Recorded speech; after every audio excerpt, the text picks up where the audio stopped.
Courbons la tête pour prier. Notre Père, nous te remercions ce matin pour ce moment merveilleux où nous nous rassemblons de nouveau et où nous allons ouvrir la parole du Seigneur, la poser ici devant nous. Et nous prions maintenant que le Saint-Esprit prenne ce qui est Dieu et nous le transmette,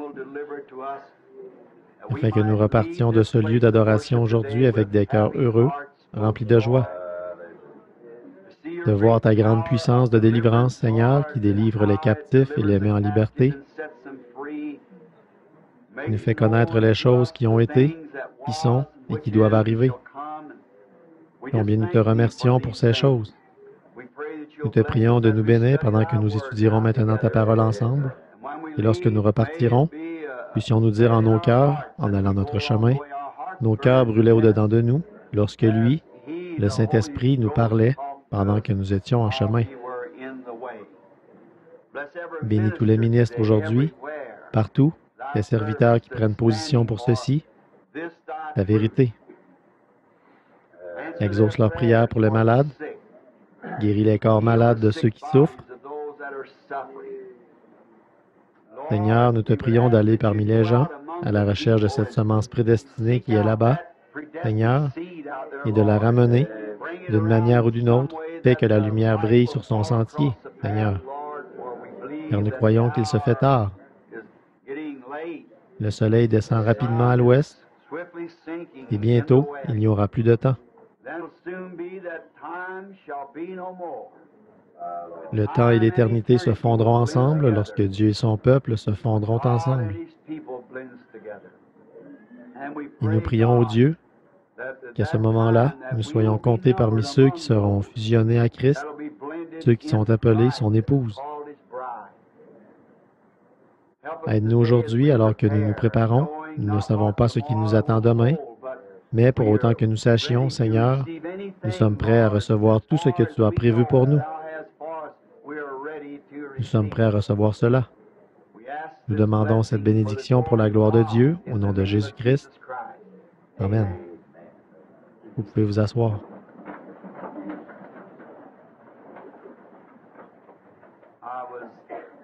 Je me suis beaucoup réjoui ce matin quand je suis entré et que j'ai vu que les gens s'étaient rassemblés pour le service du Seigneur.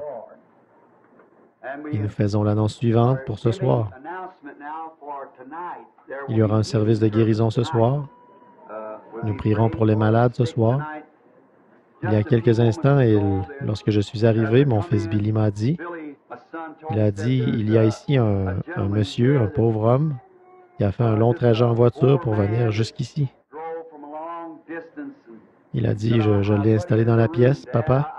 Je suis rentré tard hier soir et alors je n'ai pas eu beaucoup de temps pour étudier le sujet d'école du dimanche que je me proposais de développer ce matin. J'ai donc repris quelques petites notes que j'avais écrites en écoutant prêcher un frère et j'ai tiré de cela un sujet qui servira un peu de leçon d'école du dimanche ce matin, pendant que nous nous préparons, que nous nous apprêtons à avoir le service du soir. Billy a dit, il y a là un homme qui est malade. Il a dit, j'aimerais que tu ailles le voir. Alors je suis allé à l'instant dans la pièce. Un frère d'à peu près mon âge et sa femme étaient assis là. Et le Saint-Esprit est descendu parmi nous dans la pièce à l'instant même. Pensez donc, rien que de faire mention du service de guérison et il était déjà là. Voyez? Et il a tout dit à ce frère, ce qu'il avait fait, ce qu'il faisait, la cause de sa maladie, d'où il venait et tout ce qui le concernait. Une grande ombre noire était suspendue dans la pièce, puis la pièce a commencé à s'éclairer, de plus en plus, de plus en plus, de plus en plus, et là, le Saint-Esprit a pris le contrôle. Et je pense que cet homme est quelque part au fond en ce moment. Lui et sa femme n'ont peut-être pas pu entrer dans le bâtiment, mais ils ont dit qu'ils allaient quand même rester pour la réunion. Ils sont d'un endroit non loin de Yakima, dans le Washington, et ils sont venus en voiture. Il est ministre de l'Évangile. Et de voir la grâce de Dieu, là, cet homme qui avait été interné et avait reçu des traitements et tout, le Saint-Esprit a révélé tout cela, alors que les médecins s'efforçaient réellement de faire tout ce qu'ils pouvaient, peut-être pour cet homme, mais c'est ce petit contact particulier de la part de Dieu qu'il fallait pour renverser la situation. Les traitements par électrochoc, ça va, mais c'est un peu ce qu'on appelle tirer à l'aveuglette, vous savez. Ça pourrait aggraver votre cas, voyez, parce que vous pourriez oublier tout ce que vous savez, quand on vous administre ce remède. Mais le Seigneur Dieu, quelle grâce et quelle miséricorde de sa part. Avant même que j'aie prononcé un mot de prière pour lui, c'était déjà réglé. Voyez, cette intervention particulière de Dieu, ce contact particulier, c'est ce qu'il fallait pour accomplir cela. Je ne devrais pas dire ceci. Oui, en jetant un coup d'œil, je vois justement cet homme. Eh bien, je ne savais pas si vous seriez ici aujourd'hui ou non. J'ai passé la semaine là-bas, à la campagne. J'aime mes amis là-bas. Ce sont de petites vacances avant les grandes réunions, vous voyez. Je suis rentré pour aller là-bas chasser l'écureuil avec ses frères. Et cette famille, ces familles, plutôt, chez qui je loge là-bas, ce sont vraiment des gens charmants. Et cet homme est un véritable frère, ce sont vraiment des amis. Et l'un d'eux est un grand amateur de chiens de chasse. Il en a un enclos plein là-bas. Et j'ai vu là le plus beau petit chien, un petit chiot, ce que j'appelle un demi-chien en hauteur et 2 chiens en longueur. Vous savez, qui courait autour de la maison là-bas. Et je me suis dit, oh, ça, c'est quelque chose que Joe aimerait beaucoup avoir. Naturellement, là-bas en Arizona, il ne serait d'aucune utilité. Il se prendrait dans les cactus et s'en serait fini de lui. Et donc, j'ai dit, on ne peut pas avoir ça. On n'utilise pas de chiens là-bas, dans cette région-là du pays. Parce qu'il est bien, il ne serait d'aucune utilité, c'est tout. Et le temps, les conditions dans cette contrée avec les cactus, et il se ferait tuer. Il est vrai aussi qu'un chien là-bas, eh bien, un loup ou un autre animal le tuerait peut-être de toute façon s'il sortait là-bas. Et donc cet homme m'a dit, je te le donne. Je te le donne, mais je ne pouvais pas le prendre. J'ai apprécié son geste. Et j'ai appris que c'était l'un de ses chiens favoris. Cet homme a une charmante petite femme et de jeunes enfants. L'autre jour, elle faisait marche arrière avec la voiture de son mari. C'était une Oldsmobile. Et ce petit chien n'est pas plus long que ça, ce n'est qu'un chiot. Et elle l'a carrément écrasé. Cette Oldsmobile est passée sur le petit chien, ici sur son dos. Elle l'a écrasé. Les cailloux dans l'allée de la maison ont perforé... Les cailloux dans l'allée de la maison ont perforé son petit ventre là, vous savez. Et sa petite femme, au lieu d'amener en vitesse le petit chien chez le vétérinaire, évidemment, le vétérinaire lui aurait tout de suite fait une piqûre pour le faire mourir, voyez. Il y avait un autre jeune homme avec moi. Dès qu'il s'est approché, il a dit, « Si c'était mon chien, moi, je l'abattrais. » Il a dit, c'est tout. Le laisser souffrir comme ça. J'ai dit, eh bien, ne l'abattons pas. J'ai dit, attendons un peu. J'ai éloigné tout le monde, puis je suis allé prier pour lui. Le petit chien m'a suivi, il est monté sur la véranda. Et vous voyez, tout ce que vous demanderez en priant, croyez que vous l'avez reçu. Vous le verrez s'accomplir. Cela vous sera accordé.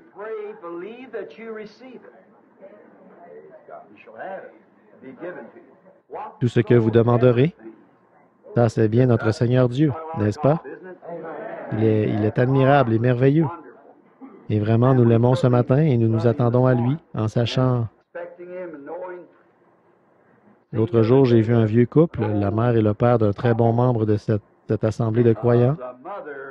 Et la mère elle doit avoir près de 100 ans. Et le papa aussi.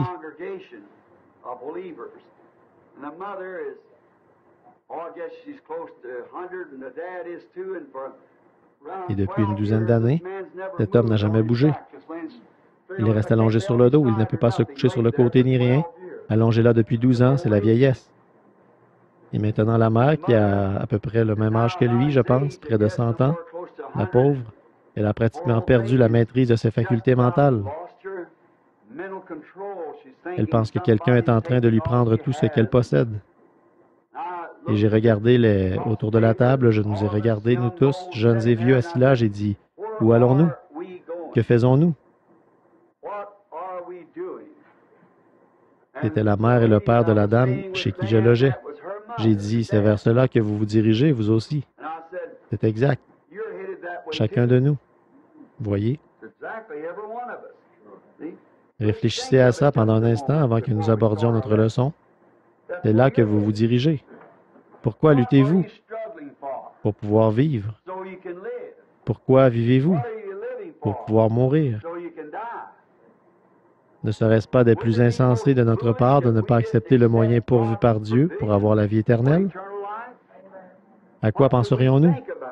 Qu'est-ce que nous aurions à l'esprit puisse attirer notre attention loin vers quoi que ce soit? Qu'est-ce qui se passerait si vous possédiez 100 millions de dollars, si vous possédiez l'État de l'Indiana, ou n'importe quel autre État, ou même le pays, voire même le monde entier? Si vous vivez assez longtemps, vous devrez quand même en arriver là, vous aussi, voyez? Et constamment, jour après jour, à chaque battement de cœur, vous vous dirigez tout droit vers cela. Voyez? Vous n'avez aucune chance de gagner. Vous êtes du côté des perdants. Vous ne pouvez que perdre.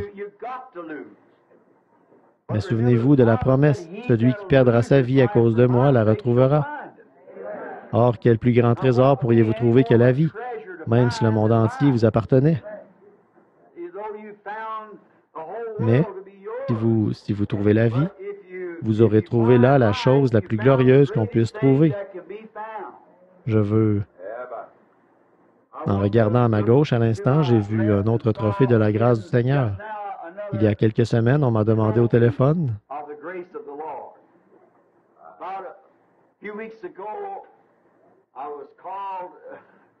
Une charmante personne, membre de cette église ou de ce corps. Je n'aime pas vraiment appeler ceci une église. J'aime appeler ceci... Je parlais justement à des gens qui disaient, « Eh bien, de quelle église faites-vous partie? » J'ai dit, « Je ne fais partie... » « De quelle dénomination faites-vous partie? » J'ai dit, « D'aucune. » Ils ont dit, « Eh bien, vous faites partie de quoi? » J'ai dit, « D'un royaume. » D'un royaume. Et nous avons été baptisés dans un seul esprit pour former ce royaume. Dans un seul esprit pour former tous ensemble ce royaume. Jésus a dit, « Priez, que ton royaume vienne, que ta volonté soit faite sur la terre comme au ciel. » Et un jour, avant la montagne de la Transfiguration, il a dit, « Je vous le dis en vérité, quelques-uns de ceux qui sont ici ne mourront point, qu'ils n'aient vu le royaume venir avec puissance. » C'est ce qui a été préfiguré à la montagne de la Transfiguration, nous en avons déjà parlé. Et la Bible dit, « Le royaume de Dieu est au-dedans de vous. » Ce sont donc des gens qui font partie d'un royaume, qui déclarent qu'ici, ce n'est pas leur demeure. Ici, ce n'est pas notre demeure. Nous attendons la venue du roi qui viendra établir le royaume.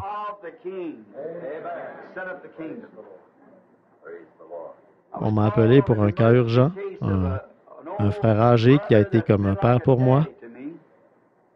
Et je ne le connaissais que depuis peu de temps, mais je me rappelle le jour où je l'ai emmené ici pour le baptiser d'eau. Et cet homme aura bientôt 91 ans.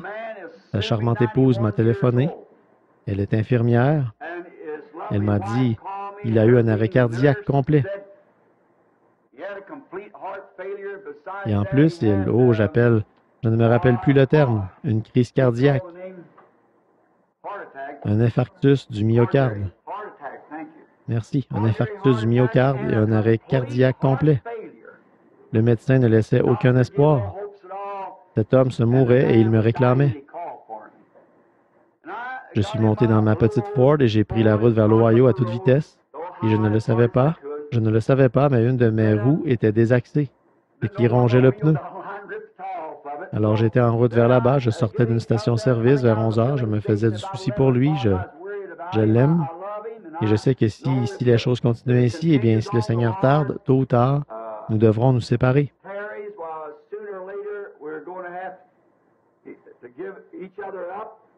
Mais ça ne changera rien à l'enlèvement, voyez?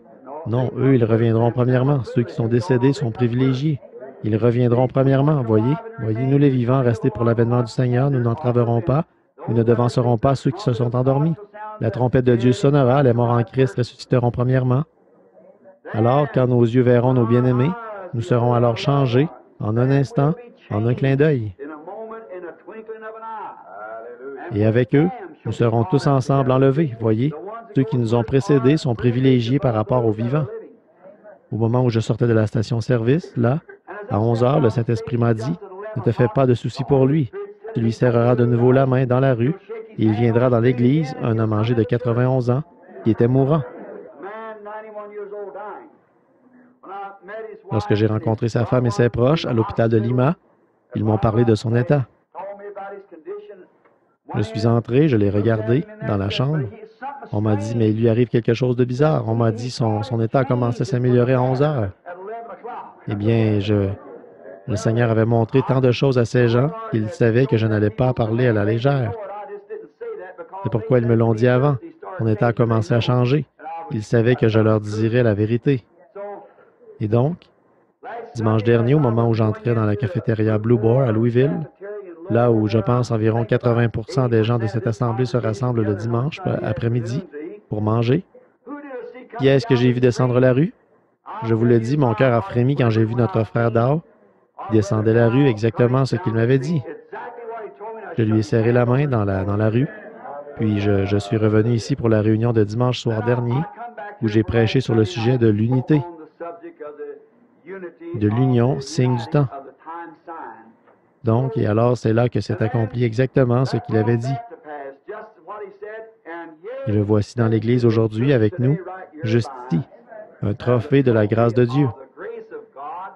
Je lui ai serré la main. Quand il était sous la tente à oxygène, je lui ai dit, frère Dow, va t'en tirer. Je te reverrai à l'Église. Ça, c'est ainsi dit le Seigneur. Voyez, et le voici dans l'Église. Il est ici en ce moment, frère Dow. Je ne me trompe pas, le ministre dont je parlais il y a quelques instants, disant que le Saint-Esprit est venu et a révélé toutes ces choses.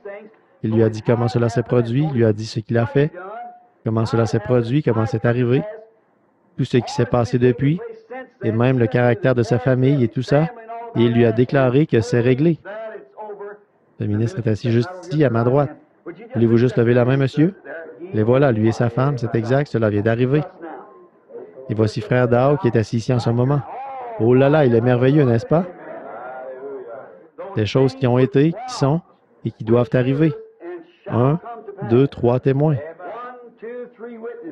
Les choses qui ont été, ce que vous avez fait, les choses qui se déroulent maintenant et les choses qui arriveront.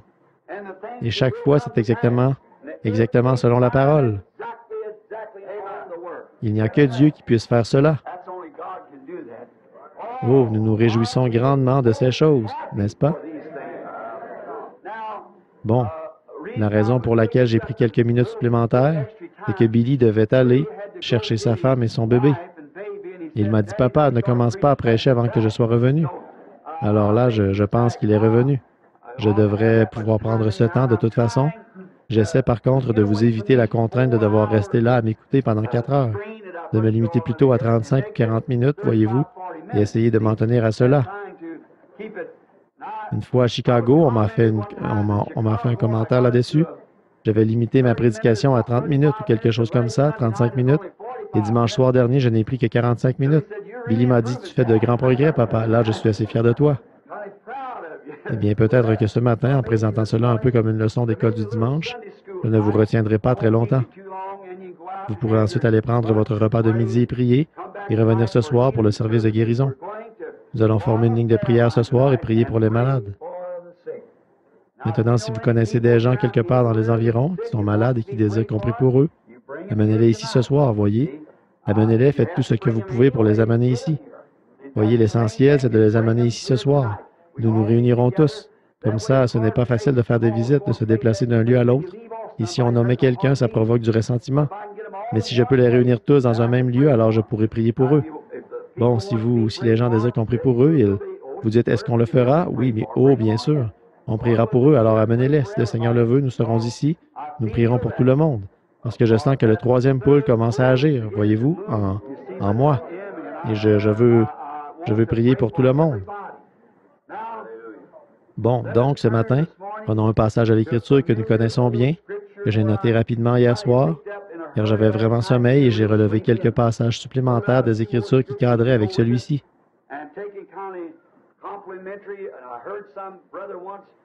Ce sera un peu un complément. Une fois, j'ai entendu un frère utiliser ce texte et je m'étais dit, j'en avais pris note, je m'étais dit, tiens, je vais prendre note de ça parce que ça pourrait m'être utile. Il nous arrive souvent de faire cela. J'ai remarqué que beaucoup d'entre vous ici ont un bout de papier. Peut-être que pendant qu'un ministre est en train de dire quelque chose, il y aura là un point qui vous touchera et quelque chose se produira au-dedans de vous. Alors, si c'est le Saint-Esprit qui produit cela, vous élaborerez à partir de ce point-là un message pour le Seigneur, et c'est bien. J'ai remarqué que dans les réunions partout où je vais, il y a des prédicateurs et des gens qui prennent des notes, c'est bien. Nous sommes là. C'est pour ça que nous sommes là, pour essayer de nous entraider en avançant sur ces sentiers. Maintenant, nous allons prendre le chapitre 3 de l'Apocalypse, les âges de l'Église, reprendre ce qui est dit d'un âge de l'Église.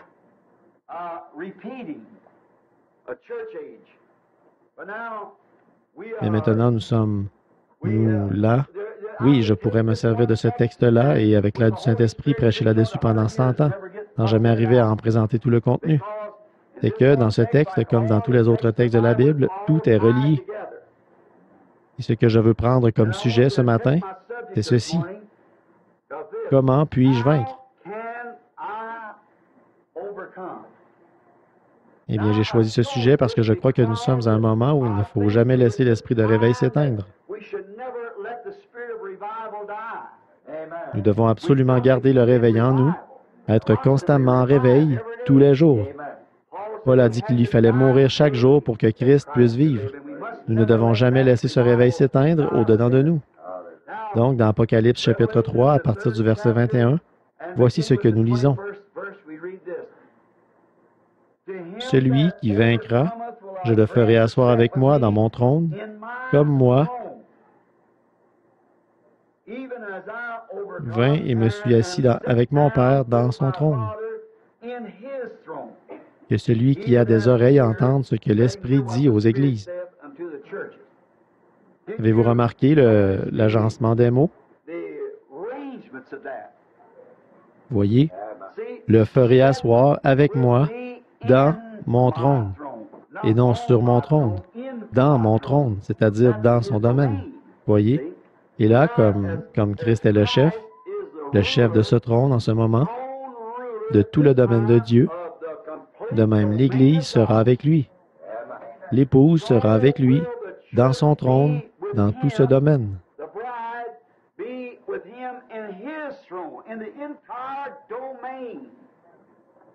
Voyez, non pas sur mon trône, mais dans mon trône. Voyez, sur toute l'étendue de son domaine. Un trône est établi sur un domaine et l'étendue d'un domaine se mesure par ses frontières.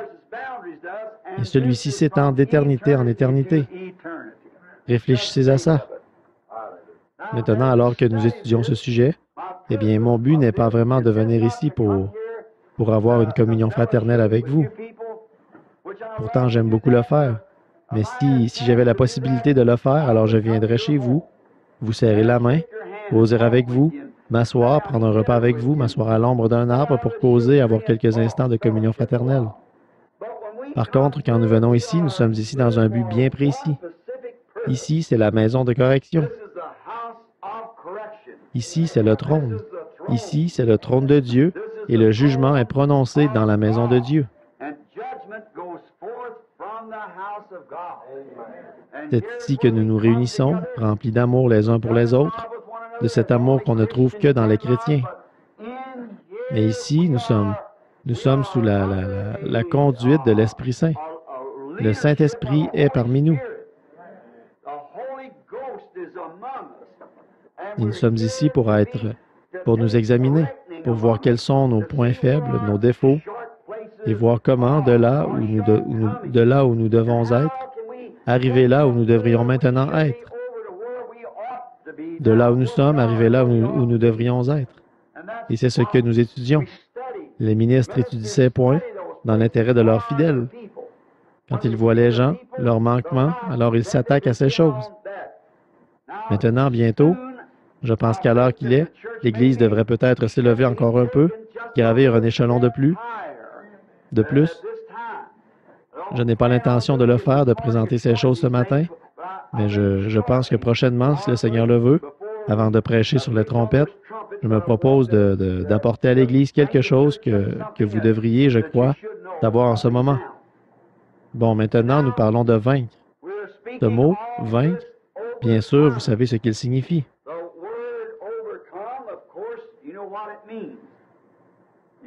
Il faut que vous ayez quelque chose à vaincre. Et cet âge de l'Église dont le Saint-Esprit parlait ici, l'âge de l'Église de Laodicée, comme nous venons de le voir, méritait une réprimande.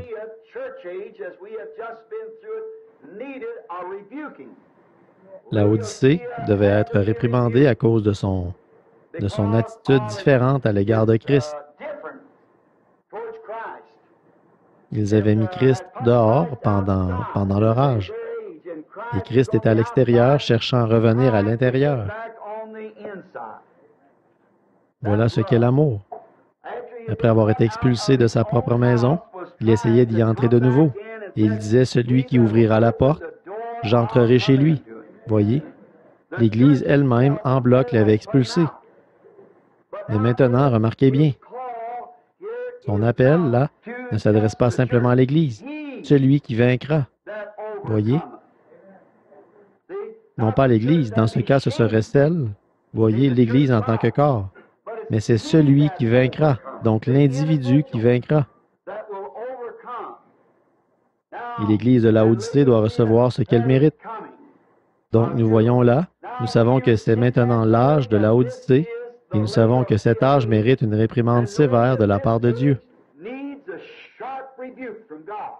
Cet âge mérite une réprimande sévère, quand notre clergé devient tellement mou, tellement ramolli, comme un vieux grand-père vis-à-vis de ses petits-enfants. Tout ce qu'ils font, c'est parfait. Et on a tellement dit que Dieu est un Dieu bon, on en est au point où on essaie de faire de Dieu une espèce de grand-père gâteau. Vous voyez, mais il ne l'est pas. Il est un père, et un père de justice, un père qui corrige. Et l'amour est toujours correctif. Vous voyez, l'amour corrige. Même si ça doit faire très mal, il corrigera quand même. Une vraie mère corrige ses enfants. Un vrai père les corrige. Vous voyez, si vous devenez mou, ramolli, et que vous laissez... L'autre jour, je traversais sur un vieux rondin le lit d'un ruisseau, ou ce qu'on appelle un vallon. J'ai sauté sur ce rondin. À l'extérieur, il semblait très sain, un gros rondin de hêtre. Mais quand j'ai sauté dessus, oh, un gros morceau s'en est détaché. Il était vraiment pourri et ramolli. J'ai dit, voilà ce que deviennent les chrétiens. Ils sont morts par leurs péchés, par leurs offenses depuis si longtemps. Ils sont devenus ramollis. Ils ne peuvent supporter aucun poids. Ils ne savent pas ce que signifie vaincre. Et là, je me suis mis à réfléchir sur ce sujet. Vaincre, garder la vie au-dedans de soi. C'est quand la vie est sortie de ce rondin qu'il s'est retrouvé dans cet état. Voyez? Et pire encore, quand il est resté là, dans ce ruisseau où il y avait de l'eau. Et maintenant, prenez un chrétien, quelqu'un qui est censé être un chrétien, que la vie de Dieu se retire de lui, l'expérience, la joie de servir Christ, alors qu'il vit dans une église où ces choses sont présentes, eh bien, il pourrit 2 fois plus vite. C'est vrai du fait qu'il vit au milieu de tout ça, de tout cela. Donc, si nous essayons de nous conformer au message de l'heure, du moins à cette partie du message, nous devrions vivre constamment dans la vie de Christ. Voyez? Parce que sinon, vous traînez là, et vous savez que les choses que vous êtes censés faire, vous ne les faites pas. La Bible dit, celui qui sait faire ce qui est bien, qui ne le fait pas, commet un péché. Alors vous devenez ramolli, pourri, quand vous êtes détaché de la vie de Dieu. Efforcez-vous donc de tout votre être de rester dans la vie de Christ, afin de porter du fruit.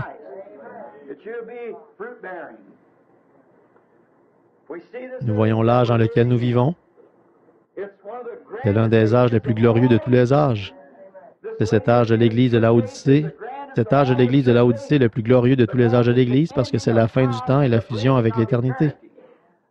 Et c'est aussi l'âge où il y a le plus de péchés. Il y a plus de péchés dans cet âge qu'il n'y en a jamais eu. Et il est beaucoup plus difficile de lutter contre les pouvoirs de Satan, beaucoup plus que dans n'importe quel autre âge. Vous voyez? Là, dans les premiers âges, le chrétien, pour avoir professé qu'il était de l'Église, qu'il appartenait à Christ, on pouvait le décapiter pour ça. On pouvait le tuer et c'était la fin de ses souffrances. Il allait rencontrer Dieu rapidement. Mais l'ennemi s'est maintenant implanté au nom de l'Église et c'est extrêmement trompeur. L'âge actuel est celui de la grande tromperie.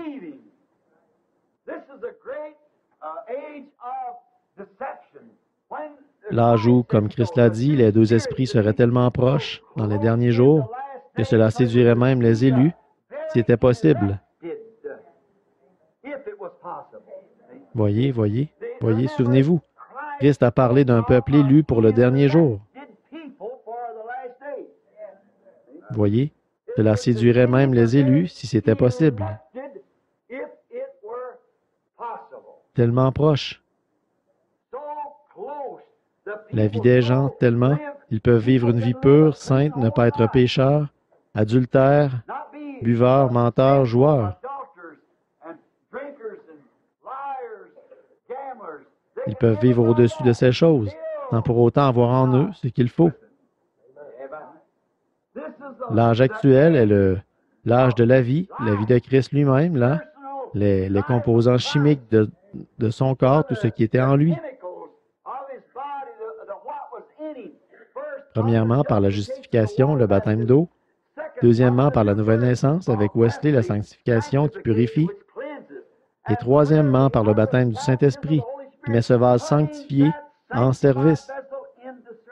Voyez, le mot sanctifié signifie, en grec, c'est un mot composé qui signifie nettoyer et mis à part pour le service.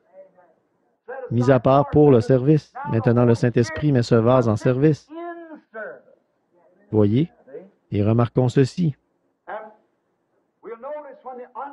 Lorsque l'esprit impur est sorti d'un homme, il va dans des lieux arides.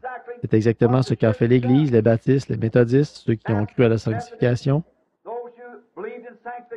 Alors, a dit Jésus, l'esprit impur qui était sorti retourne vers ce corps, l'Église, et il trouve la maison ornée et bien balayée.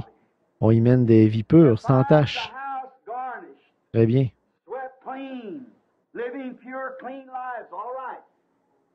Mais voilà, si cette maison n'est pas remplie, habitée, alors il y entre avec 7 autres démons plus méchants que lui.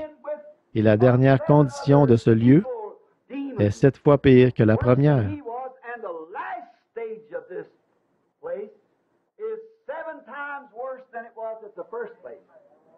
Il aurait mieux valu pour eux qu'ils restent luthériens plutôt que de recevoir cette lumière et ne pas la suivre. Et ce sera la même chose pour les pentecôtistes. Voyez? Vous savez ce que je veux dire? La maison est ornée. Je parlais à quelqu'un l'autre jour, je disais, ils font très attention, même dans beaucoup de groupes de la sainteté, de ne pas appeler le Saint-Esprit Saint-Esprit, parce que ce serait s'identifier aux pentecôtistes. Ils disent Esprit Saint. Voyez, ils se gardent bien de dire Saint-Esprit.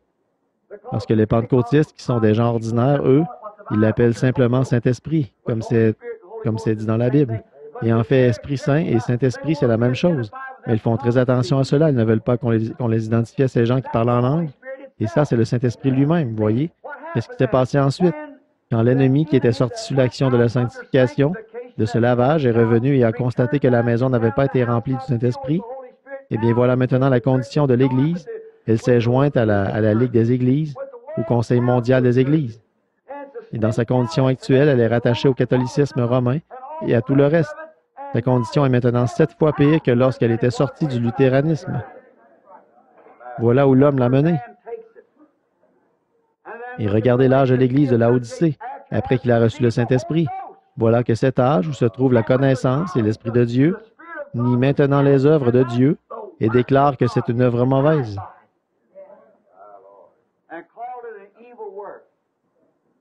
Que penser de cela? C'est là que Christ a été expulsé de sa propre Église, voyez. Aucune mention de sa présence dans l'Église n'avait été faite jusqu'à Laodicée. Et là, à l'âge de Laodicée, le voilà maintenant expulsé de son Église, cherchant à revenir à l'intérieur. Or, voyez-vous, il n'y était jamais entré par la justification. La sanctification avait seulement nettoyé le lieu afin qu'il puisse y entrer. Mais c'est quand est venu le baptême du Saint-Esprit qu'il est entré dans les gens. Et maintenant, ils l'ont expulsé lorsqu'il a commencé à montrer ce qu'il est, montrer qu'il est le même hier, aujourd'hui, éternellement. Ils l'ont expulsé parce qu'ils sont devenus des dénominations et que l'Esprit du Seigneur n'est pas d'accord avec leur dénomination. Maintenant, vous comprenez? C'est qu'ils l'ont expulsé. On ne veut rien avoir à faire avec cette télépathie. C'est du diable, c'est de la divination, vous voyez. Ils ne comprennent pas. Des yeux, mais qui ne voient pas. Des oreilles, mais qui n'entendent pas. Voyez, Dieu ouvre les yeux selon sa volonté. Il endurcit qui l'endurcit, qui il veut endurcir, et il donne la vie à ceux à qui il désire la donner. C'est ce que dit l'Écriture. Donc, nous voyons les heures que nous sommes en train de vivre, la condition actuelle, et nous voyons ce qui est arrivé. Le Saint-Esprit adresse une réprimande à l'âge qui l'a expulsé. Mais, malgré tout cela, avez-vous remarqué? Celui qui vaincra.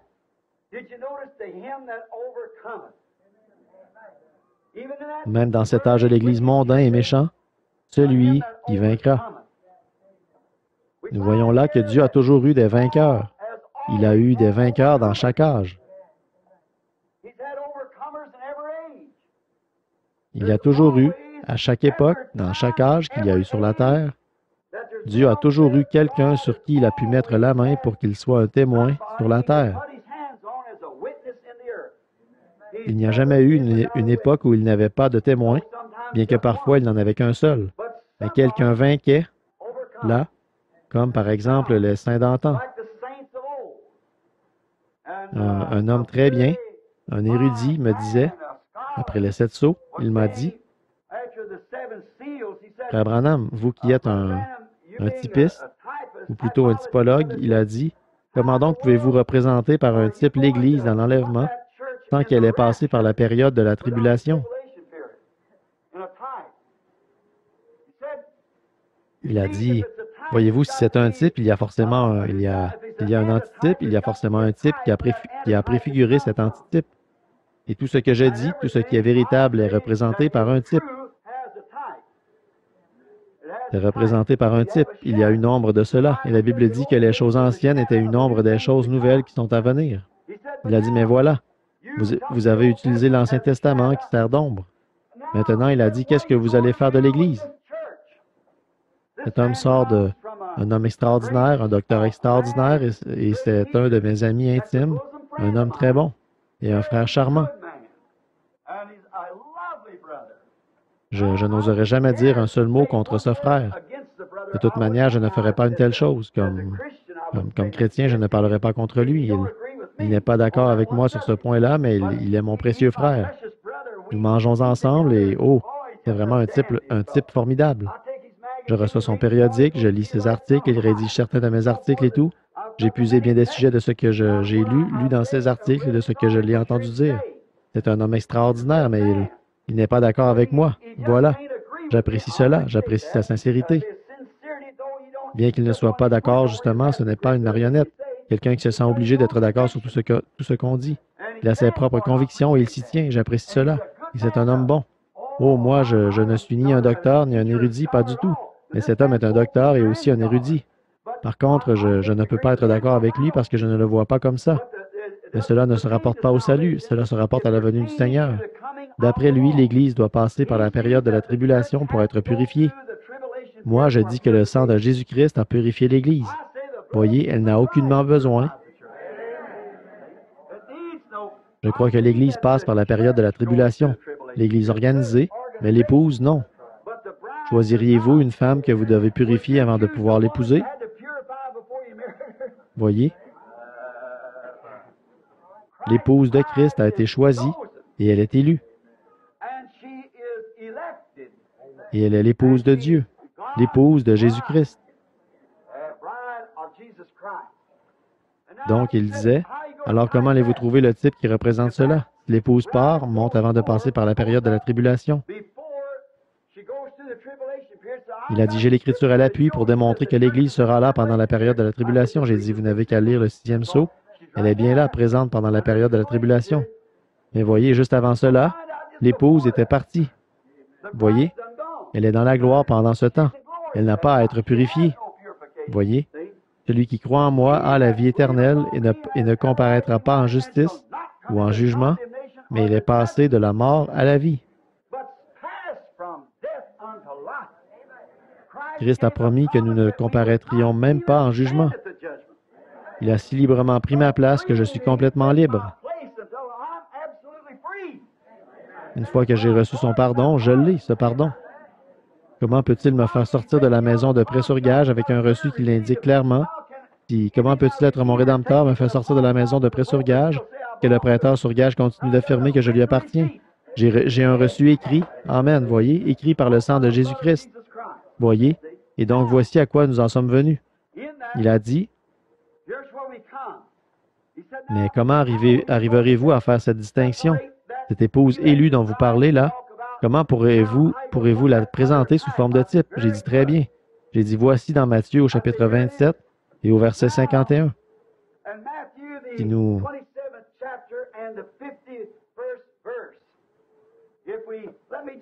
Je vais le lire comme ça.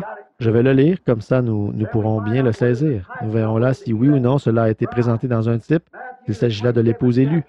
Matthieu au chapitre 27 et au verset 51. Bien, voici ce que nous y lisons. À la crucifixion de notre Seigneur. Et voici, le voile du temple se déchire en deux, depuis le haut jusqu'en bas. Or ça, c'était la loi. La loi a pris fin à cet instant même. En effet, puisque le voile empêchait l'assemblée d'accéder aux éléments sacrés de Dieu. Un sacrificateur oint était le seul à pénétrer à l'intérieur, et cela une fois par an. Vous vous rappelez? Et là, Dieu, de sa propre main, remarquez, depuis le haut jusqu'en bas, et non depuis le bas jusqu'en haut. Ce voile était haut d'une douzaine de mètres. Remarquez, non pas depuis le bas jusqu'en haut, mais depuis le haut jusqu'en bas, ce qui montrait que c'était l'action de Dieu. Il a déchiré le voile en deux, et alors quiconque, celui qui le veut, peut venir et participer à sa sainteté. Voyez? Très bien. Du haut jusqu'en bas, la terre trembla, les rochers se fendirent, les sépulcres s'ouvrirent, et plusieurs corps des saints qui étaient morts ressuscitèrent. Étant sortis des sépulcres après la résurrection de Jésus, ils entrèrent dans la ville sainte et apparurent à un grand nombre de personnes. Les voilà les élus, l'épouse. Ce n'est pas toute l'Église juive qui est sortie à ce moment-là. Tous avaient offert le même sacrifice. Tous étaient sous le sang versé de l'agneau. Mais il y avait un groupe élu. Et ce groupe élu, dès que l'événement s'est produit, eux, ils y avaient vraiment cru en toute sincérité. Là, j'en arrive au mot vaincre. Maintenant, retenez bien cela. Eux, ils avaient vraiment vaincu. Avec sincérité, ils avaient présenté la même offrande que les autres. Mais ils l'avaient fait en toute sincérité, ils avaient vaincu les choses du monde. Quand l'acte d'expiation a été accompli de façon parfaite pour eux, ils avaient été dans le paradis jusqu'à ce temps. Quand ce temps a été accompli, ils avaient déjà vaincu et ils se reposaient. Ils dormaient. Voyez plusieurs corps de ceux qui dormaient dans la poussière, voyez qui dormaient. Maintenant, si nous avions le temps de le faire, nous pourrions prendre dans Daniel. Daniel, c'était lui qui avait vaincu. Il lui a dit, « Scelle le livre, Daniel, car tu te reposeras au milieu de ton héritage. Mais quand le prince viendra, le défenseur du peuple sera debout pour ton héritage. » Nous y voilà. Daniel, ce prophète de Dieu, avait vu la venue du temps de la fin. Il lui a dit, « Daniel, tu seras debout pour ton héritage ce jour-là. » Et là, effectivement, il est sorti, mais pas tout Israël, uniquement la partie d'Israël qui était un type de l'épouse. Et le reste d'Israël ne sortira pas avant la résurrection générale. Et maintenant, à la venue du Seigneur Jésus, ceux qui aiment réellement sa venue ne vivent que pour cela. Lorsqu'il apparaîtra dans le ciel, l'Église qui est morte en Christ ressuscitera, et eux, ils seront changés en un instant. Les autres n'en sauront rien.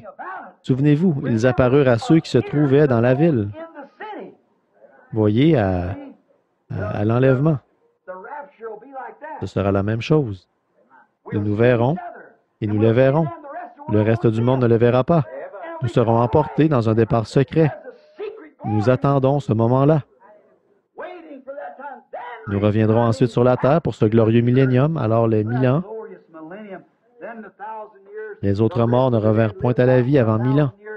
Ensuite vient la résurrection générale, où tout Israël, et aussi regardez bien, c'est là que les 12 apôtres, les 12 patriarches sont tous représentés. Nous n'avons pas encore abordé cela. Si le Seigneur le veut, peut-être que nous aborderons cela dans le Testament. Nous verrons les murailles de jaspe et les 12 pierres, les 12 portes, les 12 fondements, et tout ce qui est représenté là. Les voilà sur 12 trônes, les anges messagers de ces époques-là.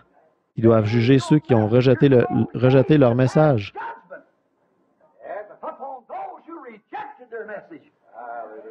Amen. Alors vient cette grandeur. Oui, quel jour, quel temps que celui où nous vivons. Nous devrions vraiment nous examiner, Église. Bon, nous parlons de ces choses qui doivent arriver, qui vont arriver, mais aujourd'hui, revenons au temps présent et voyons, examinons-nous et voyons si nous sommes bien affermis dans la foi. Prenons les prochaines minutes pour parler de quelques vainqueurs du temps de Noé, à son époque, que Jésus-Christ a présenté comme type, comme une époque semblable à aujourd'hui. Je devais prendre 10 minutes, et là j'en ai encore pour une demi-heure. Je ne fais que commencer, j'en suis à la première page. Je vais en laisser quelques-unes de côté si possible et en venir à du temps de Noé, qui est un type d'aujourd'hui. Jésus s'y est reporté. Il a dit ce qui arriva du temps de Noé arrivera de même à la venue du Fils de l'homme. Du temps de Noé arrivera de même à la venue du Fils de l'homme. Remarquez, de tout le monde antédiluvien, alors qu'il y avait peut-être des millions de personnes, il y a eu 8 vainqueurs.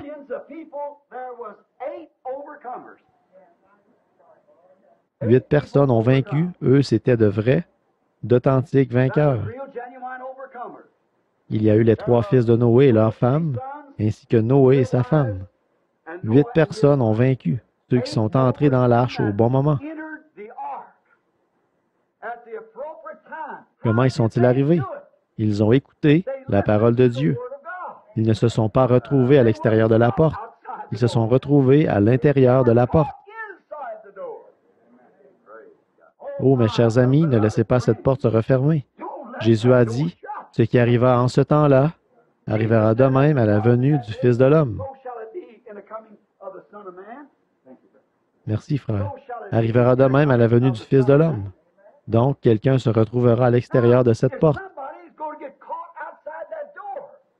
Ils étaient peut-être nombreux à avoir de bonnes intentions et un jour, si ces choses arrivent, nous pourrons entrer avec notre frère Noé parce que c'est un chic type.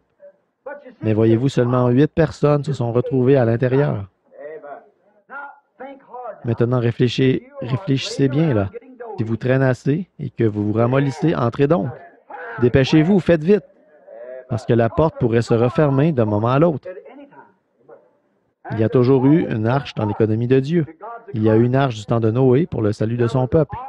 Il y avait une arche du temps de la loi, l'arche du témoignage, du temps de la loi. Il suivait l'arche. Il y a maintenant une 3e dispensation, comme à l'époque de Noé, l'époque de Lot, et maintenant à notre époque. Il y a une arche aujourd'hui. Et cette arche, ce n'est pas une dénomination, ce n'est pas non plus des bonnes œuvres que vous faites. C'est par un seul esprit.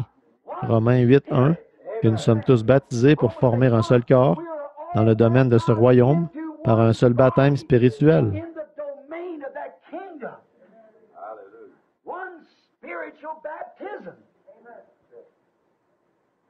Peu importe combien vous êtes bon, combien vous êtes mauvais, qu'importe, vous êtes dans ce royaume par le baptême du Saint-Esprit. Voyez, c'est la seule manière pour vous de vaincre. Ce sont tous ceux qui sont sous le sang versé qui sont des vainqueurs, parce que vous ne pouvez pas vaincre par vous-même. C'est lui qui a vaincu pour vous. Vous vous reposez. Alors, frère Branham, comment puis-je savoir si je m'y trouve? Observez le genre de vie que vous vivez. Il suffit d'examiner. Voyez si cette vie jaillit automatiquement de vous, ou est-ce que vous êtes tiraillé, devez faire de grands efforts. Dans ce cas, voyez-vous, c'est vous qui le faites par vous-même. Mais n'essayez pas de le faire. Avez-vous déjà essayé? Oui, il ne faut pas. C'est comme passer le bras d'un petit enfant dans une emmanchure, voyez-vous. Son bras part dans toutes les directions, en haut, en bas, tout autour, voyez, il n'y arrive pas. Mets ton manteau, mon chéri. Il n'y arrive pas. Ton petit bras en haut, en bas, autour, il faut le secours de votre main sûre. Oh, que je suis heureux. Je n'ai qu'à laisser mon Père prendre ma main. Je n'ai qu'à dire, Seigneur Jésus, je n'y arrive pas. Aide-moi. Mets le manteau sur moi. J'arrête d'essayer. Je le laisse, lui, le faire. Voyez? Le petit enfant essaie sans arrêt. Oh, je peux le faire, je peux le faire. Son bras part dans toutes les directions. Ce petit ne peut pas le faire. Vous ne le pouvez pas non plus, et moi non plus. Mais nous n'avons qu'à rester tranquilles et à le laisser, lui, le faire. Abandonnez-vous simplement à lui. Voici, Seigneur, me voici. Que je ne sois rien du tout. Je m'abandonne. Toi, mets ma main là où il faut. C'est ça la victoire. C'est ça, vaincre. Ce que vous devez vaincre, c'est votre moi, vos idées, vos intérêts, et vous abandonner à lui. Il a vaincu pour vous. Il connaît le chemin, pas nous. Mais voilà, à l'époque de Noé, il y a eu 8 vainqueurs. C'est eux qui sont entrés. Ils se sont trouvés à l'intérieur. Maintenant, écoutez, mes amis, je crois qu'on enregistre ceci. Et si c'est télévisé ou pas enregistré, quoi que vous fassiez, vous qui écoutez en ce moment ou qui écouterez plus tard, sachez que l'heure est très avancée. Vous avez certainement de bonnes intentions, mais assurez-vous de vous trouver à l'intérieur. Ne luttez pas. Cela ne dépend ni de celui qui veut, ni de celui qui court, mais de Dieu. Laissez simplement Dieu agir. Abandonnez-vous à lui et continuez à marcher avec une foi parfaite, satisfaite, sachant que ce que Dieu a promis, il peut aussi l'accomplir. Il ne s'agit pas d'adhérer à une dénomination, à une autre dénomination, de se précipiter ici, là ou ailleurs, d'essayer ceci. Abandonnez-vous simplement à Dieu et marchez avec lui, paisible, tranquille, sans être troublé par quoi que ce soit. Continuez simplement à marcher avec lui, c'est ça. C'est ce que j'ai dit à notre frère qui a fait cette dépression, voyez. Abandonnez-vous simplement à lui. Il est ici, lui qui sait ce que vous avez fait et pourquoi vous êtes dans cet état et avez agi comme ça et tout. Il sait tout sur vous et maintenant il vient de vous dire exactement quoi faire. Alors j'ai dit, c'est tout ce que vous avez à faire, allez, faites-le. Voilà, oubliez tout le passé et marchez, vivez pour l'avenir dans la gloire et la présence de Dieu. 8 vainqueurs. Du temps de Daniel, à son époque, il y a eu 4 vainqueurs qui ont pu résister à l'épreuve du feu et des lions. Et nous devons nous attendre à être mis à l'épreuve. Il y a là aussi une bonne leçon à tirer pour mon frère là-bas, au fond. Celui qui vient à Dieu doit d'abord être mis à l'épreuve. Mis à l'épreuve quoi? Par la parole. Voilà par quoi Dieu met à l'épreuve. Le croyez-vous? Celui qui vient à Dieu doit être mis à l'épreuve. Cela ne fait que démontrer qu'il est un véritable enfant, voyez. Il est mis à l'épreuve. Et lorsqu'on est mis à l'épreuve, on ne peut pas vaincre sans avoir été mis à l'épreuve. Et lorsqu'on est mis à l'épreuve, c'est pour voir si on peut vaincre ou non. Jésus a dit, celui qui vaincra, l'épreuve. L'épreuve est la plus grande chose qui vous soit jamais arrivée. Je crois qu'il est écrit dans l'Écriture que Pierre a dit que nos épreuves valent plus que nous, que de l'or précieux. C'est un temps de test.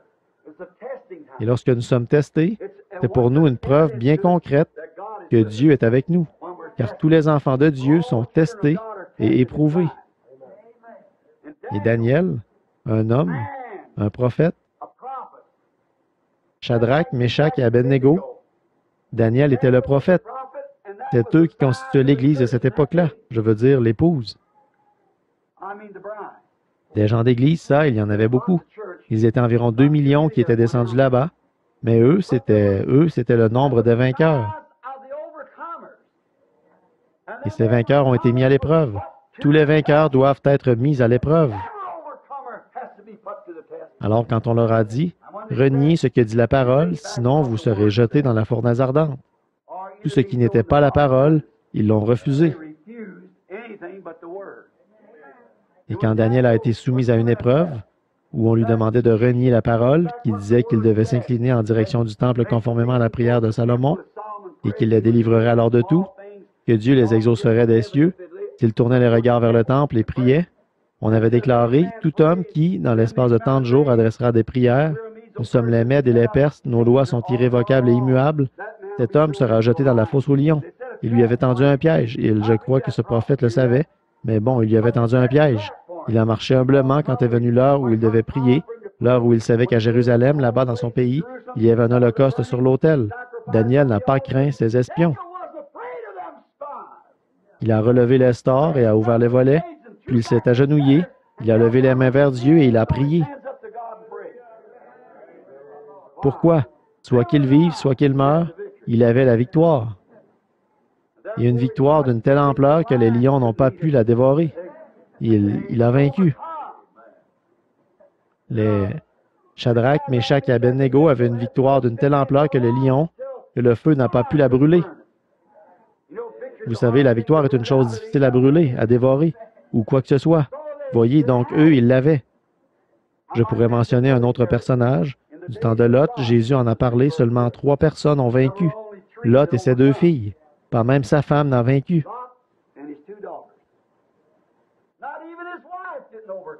Elle s'est mise en route. Elle est un type. J'aimerais qu'on ait plus de temps. Mais 30 minutes sont déjà écoulées. Voyez. Elle a bien agi. Elle s'est mise en route. Là, je dois prendre un instant pour vous apporter ceci. Beaucoup d'entre vous aussi, vous vous êtes mis en route.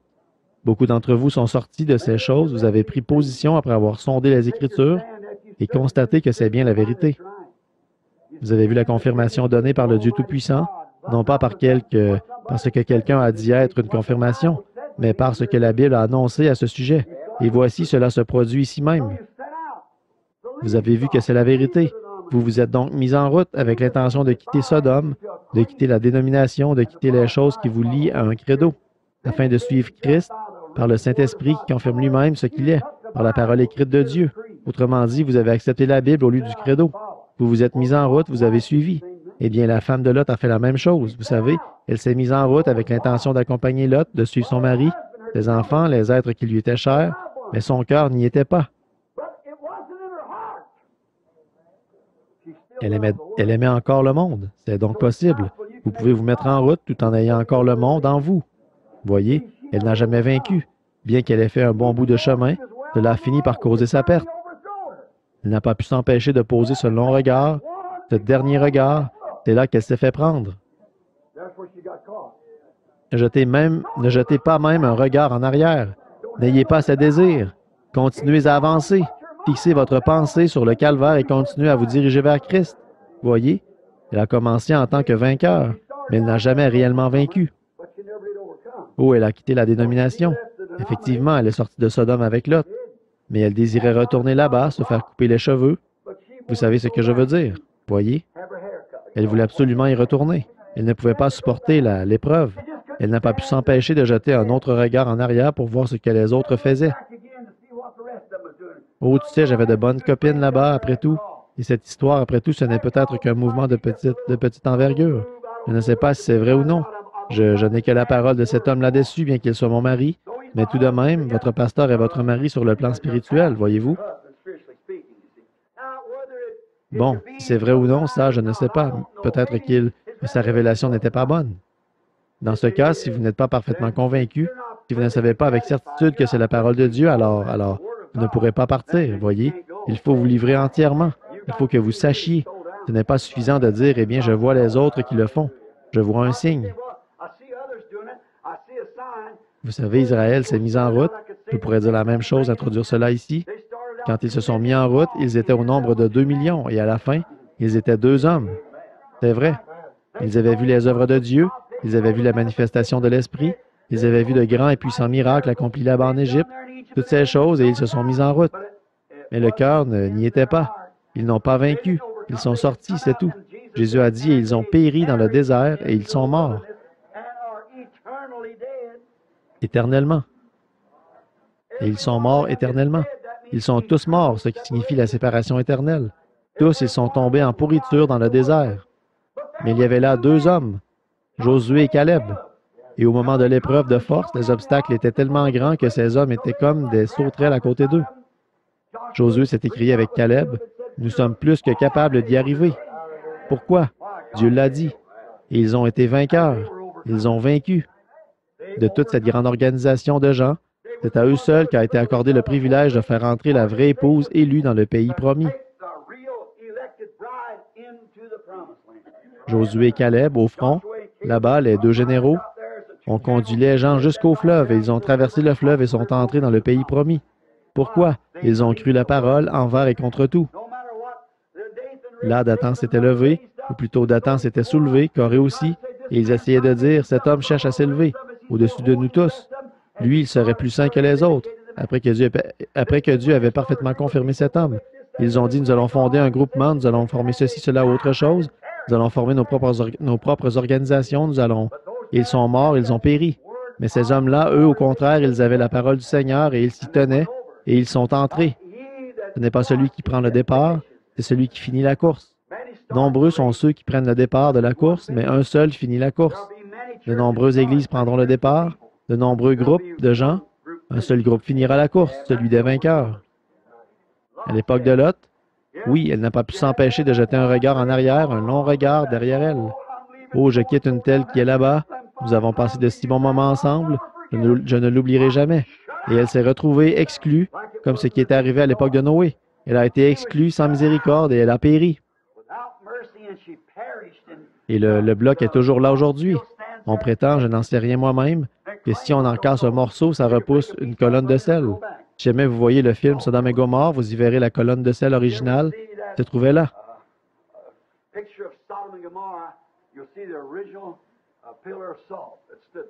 Or, il y a toute une différence entre une colonne de sel et une colonne de feu.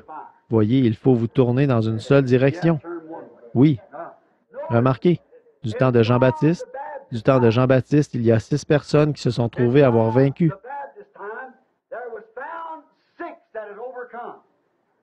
Il y a eu des vainqueurs tout au long des âges. Du temps de Jean, il y en a eu 6. Joseph et Marie, Zacharie et Élisabeth, Siméon et Anne. Un homme et une femme, un homme et une femme, un homme et une femme. Voyez, c'est un type de Christ et l'Église. Christ et l'Église. Christ et l'Église. Christ et l'Église. Voyez, voyez. Remarquez, au départ, l'homme naturel, Joseph, l'homme naturel, Joseph, qui était-il? Un charpentier. Ensuite, le sacrificateur, qui était-il? Voyez, un ministre dans la maison du Seigneur, Zacharie. Et de là, on passe à Siméon, un prophète et une prophétesse. Voyez, la justification, la sanctification, le baptême du Saint-Esprit. Amen. Vous le voyez, n'est-ce pas? Parfaitement. 6 sont vaincus. Tous les autres offraient leurs sacrifices et tout, mais eux, c'étaient les élus. Ils ont vaincu. Remarquez chaque âge de l'Église. Ils ont vaincu quand chaque fils, dans chaque âge de l'Église, a vaincu la tentation de son âge.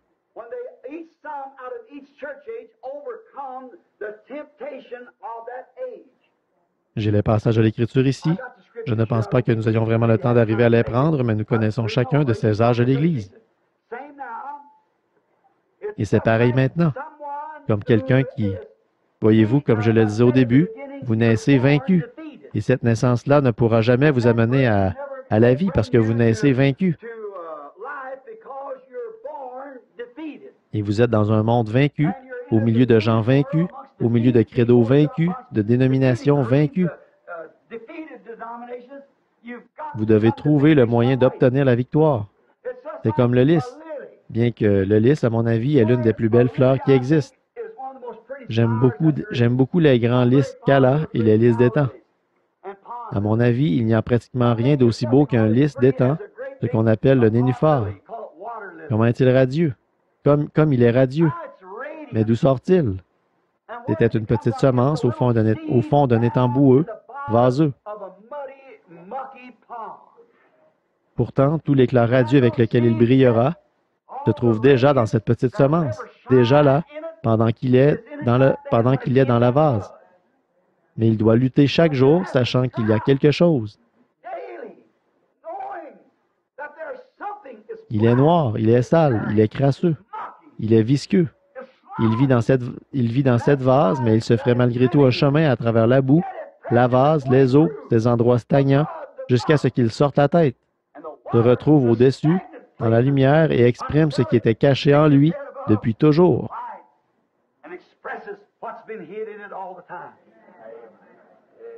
Voilà selon moi ce qu'est un vainqueur. Autrefois, il était dans le péché. Autrefois, il faisait ce qui est mal, mais maintenant, il ne se fait plus de soucis pour ça. Autrefois, il faisait ce qui est mal, mais maintenant, pourquoi regarder de nouveau dans les temps? Voyez, regardez, vous avez...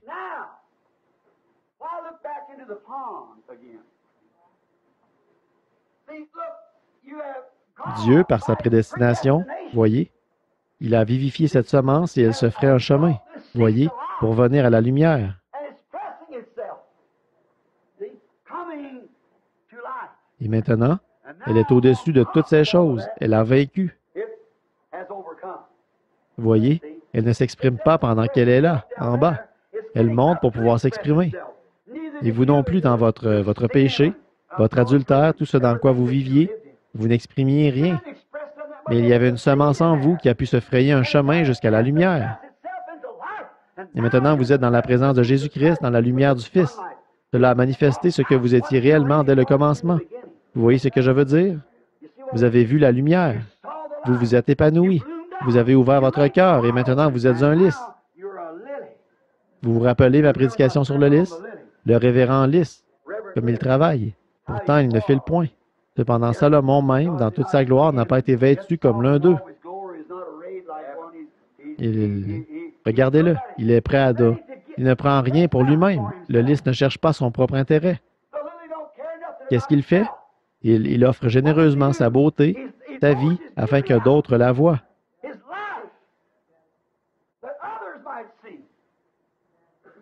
Sa vie s'exprime au dehors, afin que d'autres voient la gloire qui est en lui et qui était en lui dans cette boue. Maintenant, il est au-dessus.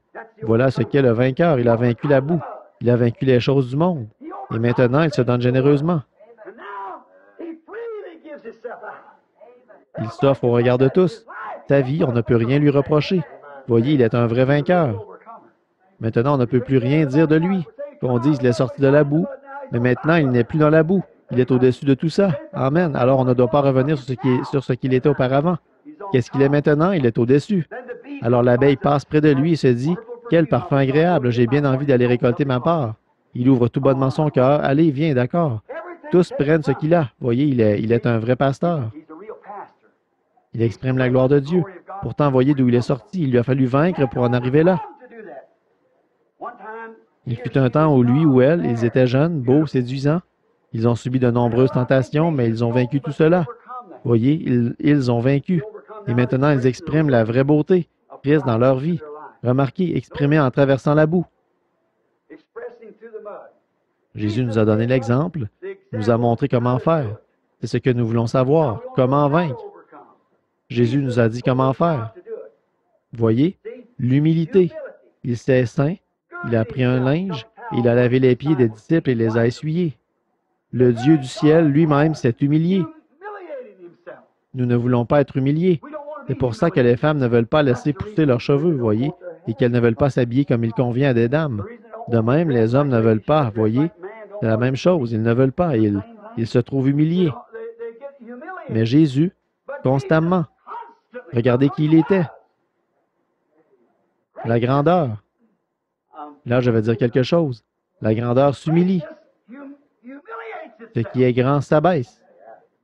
La grandeur. J'ai eu le privilège de rencontrer de grands hommes. Les gars qui ont des vêtements de rechange et 50 cents à faire teinter dans leur poche, eux, c'est le genre de gars qui croit être quelque chose, alors qu'il n'est rien. Par contre, j'étais en présence de grands hommes, vraiment de grands hommes, qui portaient une chemise élimée aux manches, aux poignets. Ces hommes vous donnent l'impression que c'est vous la personne importante. Voyez? La grandeur, c'est l'humilité. N'oubliez pas ça, Église. La grandeur s'exprime par l'humilité et non par des manières raffinées.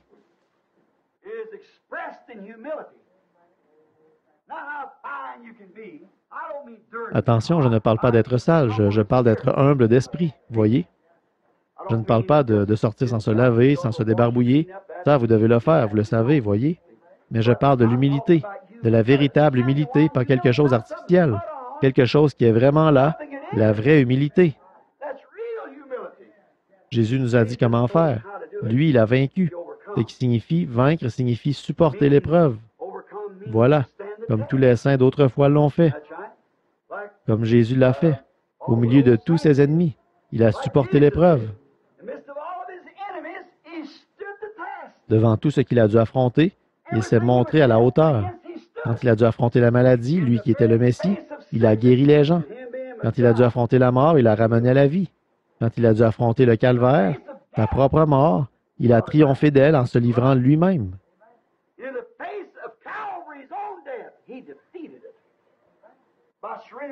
Comment ça? Par la parole. Il avait dit, détruisez ce temple et je le relèverai en 3 jours.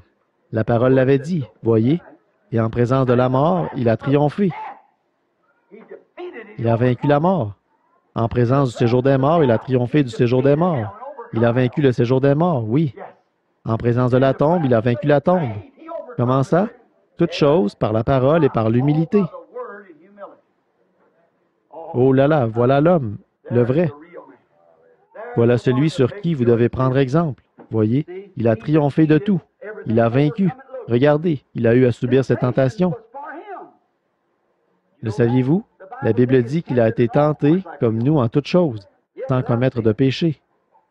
Il a été tenté par la boisson, il a été tenté par les femmes, il a été tenté par tout ce par quoi on peut être tenté. Il a eu toutes les mêmes tentations que nous, il était un homme, mais il est resté malgré tout irréprochable. Oui, monsieur. Vaincre signifie reconnaître le diable dans chacune de ses ruses. Beaucoup de gens disent le diable n'existe pas. C'est seulement une pensée, n'allez pas croire ça. Le diable existe réellement. Il est tout aussi réel que vous, que n'importe qui. Le diable est réel et vous devez absolument reconnaître qu'il est réel. Vous devez absolument savoir qu'il est le diable. Mais en même temps que vous reconnaissez qu'il existe, que vous savez qu'il est le diable et qu'il est contre vous, eh bien, pour vaincre, vous devez absolument reconnaître que le Dieu qui est en vous est plus grand et plus puissant que lui, et que celui qui est en vous l'a déjà vaincu. Alors, par sa grâce, vous êtes largement de taille à lui faire face. Amen. Voilà la vraie victoire, quand vous reconnaissez cela. Vous regardez en arrière et vous dites, je fais ceci, je fais cela. Alors là, non, vous êtes vaincu. Mais il n'y a aucune condamnation pour ceux qui sont en Jésus-Christ et qui marchent, non selon la chair, mais selon l'Esprit. Alors vous comprenez que vous avez vaincu. Et vous savez qu'il est le diable. Vous ne pouvez pas dire, j'ai une maladie et je ne crois pas que c'est une maladie. Oh, que oui, c'est une maladie. Vous avez un cancer et vous ne croyez pas que c'est un cancer. C'est bien un cancer, c'est bien un cancer. Mais souvenez-vous, celui qui est en vous est plus grand que celui qui est dans le monde. Vous devez comprendre que le Saint-Esprit qui est en vous a déjà vaincu cette chose-là. Il est en vous et c'est par lui que vous pouvez vaincre. C'est tout à fait cohérent. C'est exactement ce qui est écrit dans l'Écriture. Vaincre. Il faut que je me dépêche. J'ai déjà pris 45 minutes. Là, je vais vraiment dépasser le temps prévu. Remarquez, vaincre. Le Dieu qui est en vous est plus grand que celui qui est en lui. Le Dieu de ce monde n'est pas aussi grand que le Dieu du ciel qui est en vous, tout comme les ténèbres ne peuvent pas résister à la lumière. En effet, les ténèbres ne peuvent pas résister à la lumière. Quelle que soit l'intensité des ténèbres, la lumière les chassera. Elles ne peuvent pas subsister.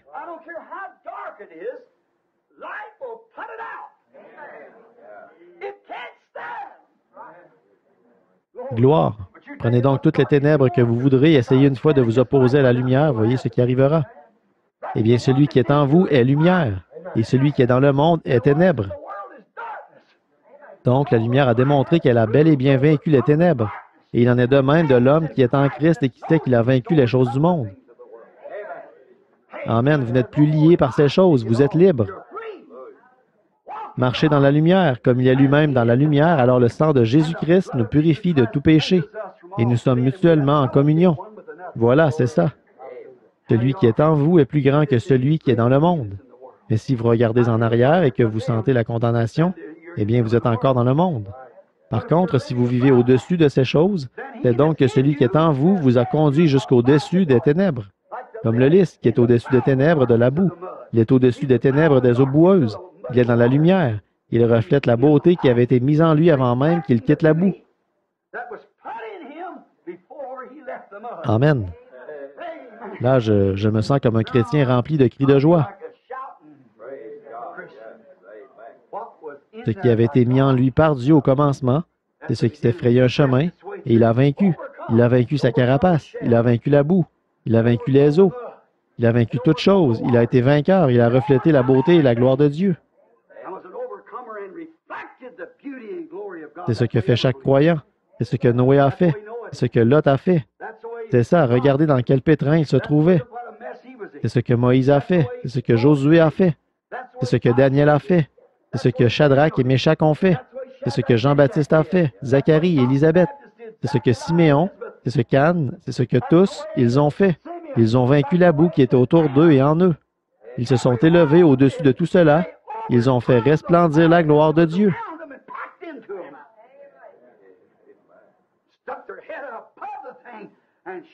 C'est ce que fait un vrai chrétien. Souvenez-vous, à elle, Jésus a montré comment faire. Pendant les 40 jours de sa tentation, il a été tenté plus qu'aucun homme ne pourrait jamais être tenté. Lors de la tentation de Jésus-Christ, regardez bien, il nous a montré comment faire. Je vais vraiment m'arrêter d'ici quelques minutes. Regardez, il nous a montré comment faire. Lui, comment l'a-t-il fait? Par la parole. Voilà comment il l'a fait, car il était la parole. Et Jésus a dit, si vous demeurez en moi et que mes paroles demeurent en vous, vous voilà de nouveau ramenés à la parole de la promesse. Quelle est la parole de la promesse pour chaque chrétien? Celui qui est en vous est plus grand que celui qui est dans le monde. Alors comment vais-je vaincre? Ce n'est pas moi, mais la parole qui est en moi.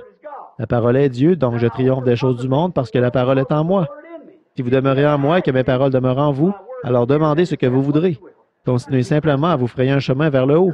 Vous arriverez en haut, c'est sûr que 2 et 2 font 4. Voyez, vous ne pouvez pas faire autrement qu'arriver en haut. Les 40 jours de sa tentation, il a vaincu par la parole de Dieu. Je veux prendre quelques minutes ici pour exprimer quelque chose. Satan a mené 3 assauts majeurs contre lui lors de cette tentation. Regardez bien, ce sont toujours ces 3-là. Ne les oubliez pas, voyez. Il a mené 3 assauts majeurs du plus haut niveau jusqu'au plus bas. Il a tout essayé pour le vaincre. Mais il était la parole. Amen. Qu'est-ce qu'il a utilisé? Lui-même, la parole. 3 attaques ou assauts majeurs de la part de Satan contre lui, mais voilà, il y a résisté. Il y a résisté par la parole. Chaque attaque, il a pu la contrer par la parole.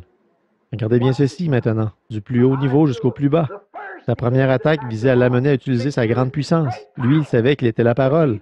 Il connaissait sa position. Vous croyez qu'il la connaissait? Moi, le Fils de l'homme, il connaissait sa position. Satan est venu et ce qu'il voulait, c'est qu'il utilise sa puissance à son propre profit pour se nourrir. Il voulait qu'il se nourrisse lui-même.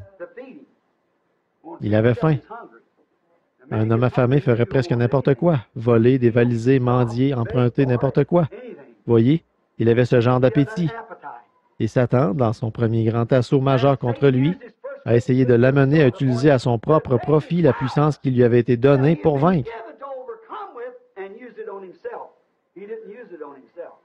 Il ne l'utilisait pas pour lui-même, non. Il l'utilisait pour les autres. C'est vrai, il l'utilisait pour les autres et non pour lui-même. Elle n'était pas là pour son utilité personnelle. Pourtant, il aurait pu le faire. Bien sûr qu'il aurait pu le faire. Mais voyez-vous ce que le diable cherche à faire? Le diable veut que vous l'écoutiez. Lui, il n'écoutait que ce que le Père lui dictait. C'est vrai. Il a dit, eh bien, a dit Satan, il est écrit qu'il donnera des ordres aux anges. Il a dit oui, mais il est aussi écrit, voyez, c'est ça, voyez, il savait qui il était. Satan a fait. La pensée est plus profonde que ce qui est écrit là, voyez. Il y a une inspiration, le noyau est à l'intérieur de cela. Vous voyez la réalité de la chose. Bien qu'il aurait pu le faire, il ne l'a pas fait. Au contraire, il n'a jamais tenu compte de la proposition de Satan. Maintenant, voici un bon point. Voyez, parfois Satan pourrait venir vers vous et, pendant que vous croyez être en train de faire la volonté de Dieu, il peut vous faire une proposition et vous tomberez dans le panneau. Oui, monsieur, bien sûr qu'il peut faire ça.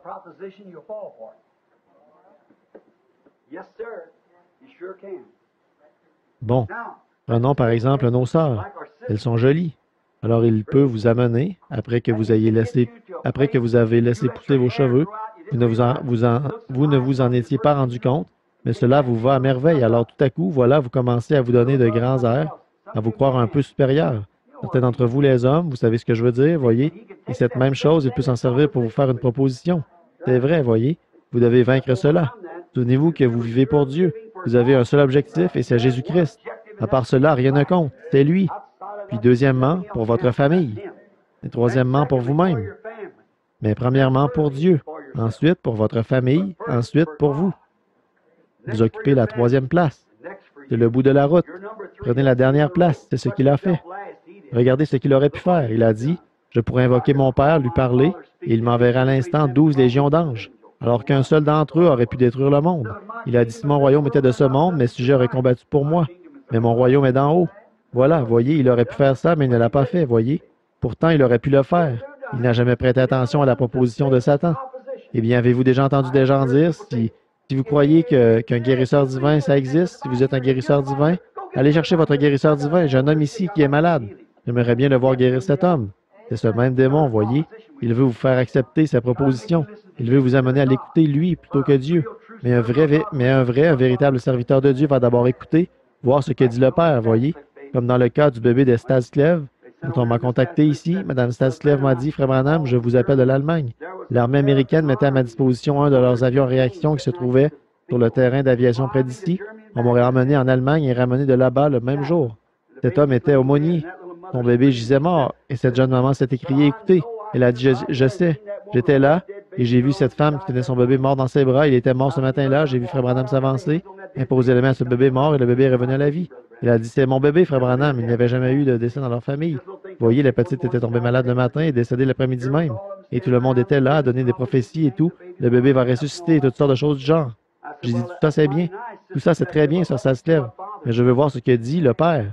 Je suis allé dans les bois et j'ai prié, je suis revenu. Elle avait déjà appelé 2 ou 3 fois avant mon retour le lendemain matin. Rien. Le médecin avait dit d'accord. Il a dit, dans ce cas, madame, si vous avez une telle foi, nous ne laisserons pas le bébé sortir de l'hôpital. Il reste ici. Il est resté ici avec lui. C'est en ordre. Frère Staslev est allé voir le major de l'armée. Ils lui ont dit, bien sûr, nous pouvons l'amener là-bas en avion et le ramener. Alors un avion m'attendait afin de m'emmener en Allemagne ce matin-là, à Heidelberg, en Allemagne, et m'en ramener le soir même pour la résurrection de ce bébé. J'ai dit, bien sûr que Dieu peut faire ça, mais voyons d'abord quelle est sa volonté. Donc je suis allé en prière toute la nuit. Il ne s'est rien passé. Je suis revenu le lendemain matin. Il ne s'est rien passé. Au moment où j'allais entrer dans la pièce, j'ai regardé, cette lumière était suspendue là près de la porte. Il a dit, ne touche pas à ça. Ne réprime pas ça. C'est la main de Dieu. Je lui ai téléphoné, j'ai dit, ça se lève. Enterrez votre bébé. C'est la main du Seigneur. C'est la volonté de Dieu. Il serait arrivé quelque chose à ce bébé plus tard dans sa vie. Laissez-le partir vers ce lieu. Dieu sait où il est. Vous pourrez alors aller vers lui. Sylvie, vous ne pourrez pas. Vous ne pourrez pas. Laissez les choses telles quelles. Le grand prédicateur luthérien d'Allemagne a écrit une lettre dans laquelle il disait « Combien j'apprécie le fait que Frère Branham ait attendu d'avoir une décision nette de la part de Dieu avant de dire quoi que ce soit. C'est ça. Tenez-vous-en à la décision de Dieu. Quoi que disent les autres, quoi qu'il en soit, n'écoutez aucune des propositions de Satan. Satan dit, bon, le baptême d'eau au nom du Père, Fils, s'il vous fait même une proposition là-dessus, ne vous occupez pas de ça. Dieu a dit autre chose. S'il dit, tu es un brave homme, tu n'es pas obligé d'être, tu es une brave femme, tu n'es pas obligé de faire. N'écoutez surtout pas ses propositions. Si la parole dit autre chose, tenez-vous-en à la parole, peu importe de quoi il peut s'agir. C'est l'exemple que Jésus vous a donné, voilà l'assaut majeur. Voyez qu'il a mené contre lui. Ensuite, le deuxième assaut, je vais me dépêcher. On dirait que le temps file très vite. Le grand assaut suivant qu'il a mené contre lui, c'était pour l'amener à faire le m'as-tu vu. Et ça, c'est toute une tentation pour les serviteurs de Dieu. Faire le m'as-tu vu. Montrer aux autres ce qu'on sait faire. Gloire à Dieu, alléluia, je suis un libérateur, je suis quelqu'un. Voyez, voyez. Monte ici sur le haut du temple, assieds-toi ici. Il lui a présenté cette tentation. Maintenant, souvenez-vous, il a été tenté de le faire. C'était dur. Il a dit, bon, si tu veux que les gens voient que tu es quelqu'un, mets-toi ici, sur le temple, et jette-toi en bas. Voyez, je vais même te donner une référence de l'Écriture pour appuyer ça. En effet, il est écrit, il donnera des ordres à ses anges à ton sujet de peur que ton pied ne heurte contre une pierre. Il te portera. Afin de l'amener à faire le m'as-tu vu, à montrer son autorité. Un vrai serviteur de Dieu ne fait jamais ça.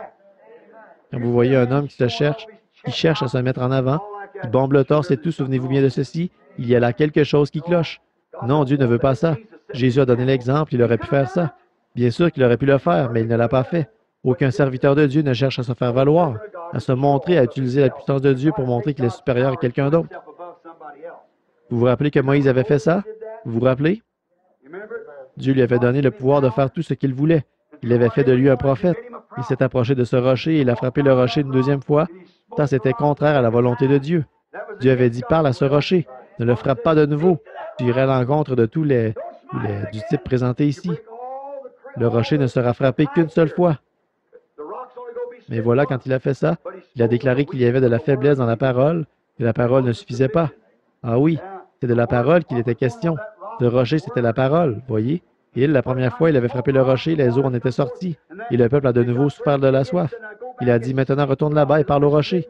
Le rocher n'a été frappé qu'une seule fois, voyez. La parole ne suffisait pas, voilà de quoi a témoigné Moïse. La parole était inexacte. Il fallait qu'il soit frappé de nouveau. Donc Moïse est allé là-bas, il a frappé le rocher comme ça, il a dit, sors.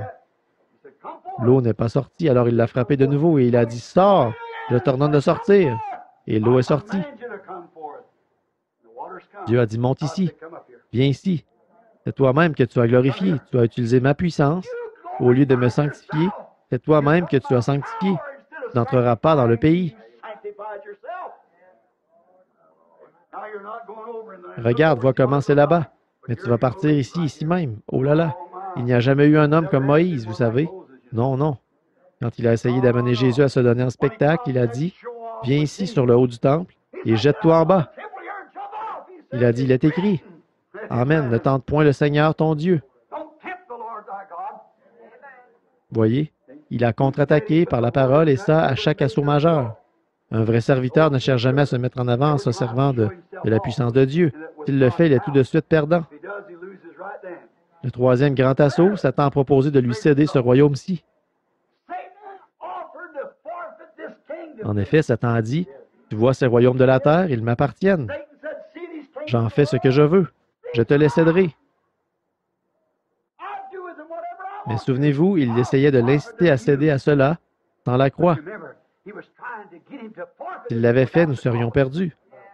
Il aurait pu prendre possession de ce royaume, mais il fallait qu'il suive, il fallait qu'il revienne.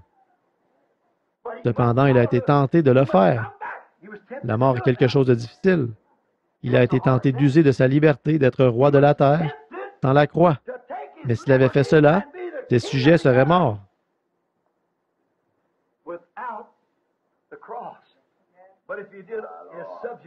Satan aurait bien aimé conclure cette proposition avec lui. Mais il a dit, arrière de moi, Satan. Il ne l'a pas fait. Il est venu, il a souffert, il a pris le chemin rude, difficile. Il a pris le chemin de la persécution. Il a pris le chemin de la mort. Nous, ce matin, sommes-nous disposés à agir ainsi, à prendre le même chemin que lui? Sommes-nous disposés à mourir? Sommes-nous disposés à nous livrer entièrement à Dieu, à renoncer à tout ce qui est du monde, à toutes ces choses pour être à son service? Voyez? Donc, il ne l'a absolument pas fait. Satan, ah oui, il le lui aurait cédé bien volontiers, mais il n'a pas accepté. Pourtant, Jésus a été tenté de le faire, mais il a vaincu pour nous. Il a supporté toutes les tentations pour moi et pour vous. Voyez? Il aurait pu en prendre possession à l'instant même. Mais pourquoi a-t-il pris l'autre chemin? Pour que nous puissions venir le rejoindre. Alors, s'il a payé un tel prix, n'est-ce pas que ce serait vraiment moche de notre part de ne pas l'accepter? Car souvenez-vous, il n'y a rien de bon ici, de toute façon. Si vous vivez 100 ans, vous allez en venir à quoi? Timbré, le cerveau ramolli, complètement invalide, vieux et tremblotant. C'est vers cela que vous vous dirigez. C'est la fin du parcours. Venez maintenant, triompher de tout cela. Comment le faire? Par la parole. Ce que la parole dit, faites-le. Marchez dans l'humilité. Vivez dans la présence de Jésus. Il a tout supporté pour vous et pour moi. Il est notre exemple qui nous montre comment vaincre notre génération méchante, comme lui a vaincu sa génération méchante. Souvenez-vous, quand il est venu sur Terre, il y avait autant d'incrédulité, non plus qu'à toute autre époque. Ça ne l'a pas dérangé du tout. Quand on l'a appelé un démon au lieu de l'appeler Dieu, quand on l'a traité de tous les noms imaginables, ça ne l'a pas dérangé du tout. Il avait un seul objectif, obéir au Père. Rester fidèle à la parole. La parole est Dieu. Il avait un seul dessein. Nous sommes parfois tentés de faire marche arrière. Beaucoup d'entre vous sont tentés de retourner vers leur dénomination, de retourner souscrire à ça, parce que tout le monde dit, vous faites partie de quelle dénomination? Vous êtes affilié à quelle église? Nous sommes tentés de faire ça. Tous, nous sommes tentés de le faire. Nos sœurs sont tentées de faire marche arrière, de retourner adhérer à certaines autres églises, soit aux assemblées, aux églises de Dieu, ou à certaines de ces églises-là. Tout en étant pentecôtiste, gardez vos cheveux coupés et vous habillez à peu près n'importe comment, à votre guise. Voyez, vous êtes tentés de faire ça, de retourner là-bas et être bien vu de cette génération méchante au milieu de laquelle nous vivons. Alors que c'est là le grand péché de notre époque. C'est le grand péché parmi nos fidèles, la mondanité, comme la Bible le dit de l'âge de la Odyssée. Elle est mondaine, riche, n'a besoin de rien. Elle ne sait pas qu'elle est nue, misérable, malheureuse, aveugle.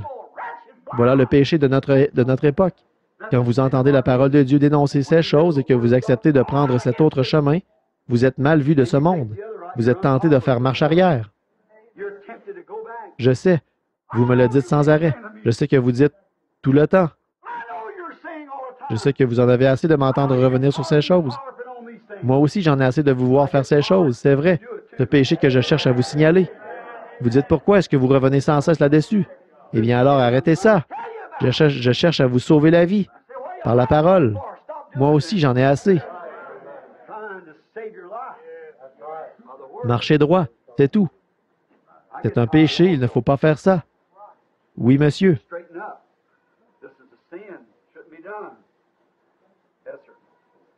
Nous devons vaincre ces choses. Alors nous devons nous attendre à être tentés par elles, par le monde. Si vous aimez le monde ou les choses du monde, l'amour de Dieu n'est pas en vous, a dit Jésus. Là, nous allons conclure en disant ceci. Il y a une récompense pour le vainqueur. Je vais vous lire quelque chose. Ouvrez vos Bibles. Reprenons Apocalypse, le deuxième chapitre. Regardez bien ici. Je vous ai parlé de toutes ces choses que nous devons vaincre. Maintenant, examinez-vous pour voir. Examinez-vous vous-même dans le miroir spirituel pour voir si vous avez vaincu. Maintenant, le premier message à l'ange d'Éphèse, je veux que vous écoutiez ce qu'il a dit. Apocalypse, chapitre 2, verset 7. Ceci est adressé à cet âge de l'Église-là, quand il leur a dit tout ce qu'ils avaient fait, qu'ils avaient abandonné leur premier amour. Verset 7. Que celui qui a des oreilles entende ce que l'Esprit dit aux Églises. À celui, la personne et non l'Église, à celui qui vaincra, je donnerai à manger de l'arbre de vie qui est dans le paradis de Dieu. Voyez, les vainqueurs d'Éphèse. Maintenant, le suivant, c'était Smyrne. Alors, au vainqueur de celui-là, écoutons ce qui est dit. Donc, le verset 11. Que celui qui a des oreilles entende ce que l'Esprit dit aux Églises. Celui qui vaincra n'aura pas à souffrir la seconde mort. Voyez, ils ont vaincu. Bon, maintenant, regardons Pergame. Nous verrons ce qui était réservé aux vainqueurs de celui-là. Nous lirons le verset 17, à l'Église de Pergame. Que celui qui a des oreilles, ça c'est l'individu et non le groupe entier. L'individu, c'est-à-dire l'épouse qui sort, voyez-vous, de l'Église. Puisse celui qui a des oreilles entendre ce que l'Esprit dit aux Églises. À celui qui vaincra, je donnerai de la manne cachée, je lui donnerai un caillou blanc. Et sur ce caillou est écrit un nom nouveau que personne ne connaît si ce n'est celui qui le reçoit. C'est ce qui est donné au vainqueur de l'âge de l'Église. Ensuite, c'est celui de Thyatire. Voyons ce qu'a reçu le vainqueur à cette époque-là. Prenons le verset 26. À celui qui vaincra et qui gardera jusqu'à la fin mes œuvres, je donnerai l'autorité sur les nations. C'est exact. Les pètera avec une verge de fer. Et comme on brise un vase d'argile, ainsi que moi-même, j'en ai reçu le pouvoir de mon Père.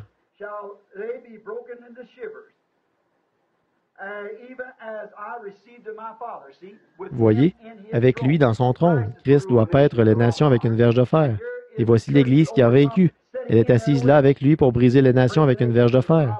Prenons maintenant l'Église de Sardes. Alors le verset 5 du chapitre 3. Celui qui vaincra sera revêtu ainsi de vêtements blancs. Je n'effacerai point son nom du livre de vie, et je confesserai son nom devant mon Père et les saints anges. C'est ce qui est donné au vainqueur de Sardes. Bon, donc prenons maintenant le verset 12. Ici, c'est ce qui est dit à l'Église de Philadelphie, au verset 12. Celui qui vaincra, je ferai de lui une colonne dans le temple de mon Dieu, et il n'en sortira plus. J'écrirai sur lui mon nom, le nom de mon Dieu et le nom de la ville de mon Dieu, de la Nouvelle Jérusalem, qui descend du ciel d'auprès de Dieu, et mon nom nouveau.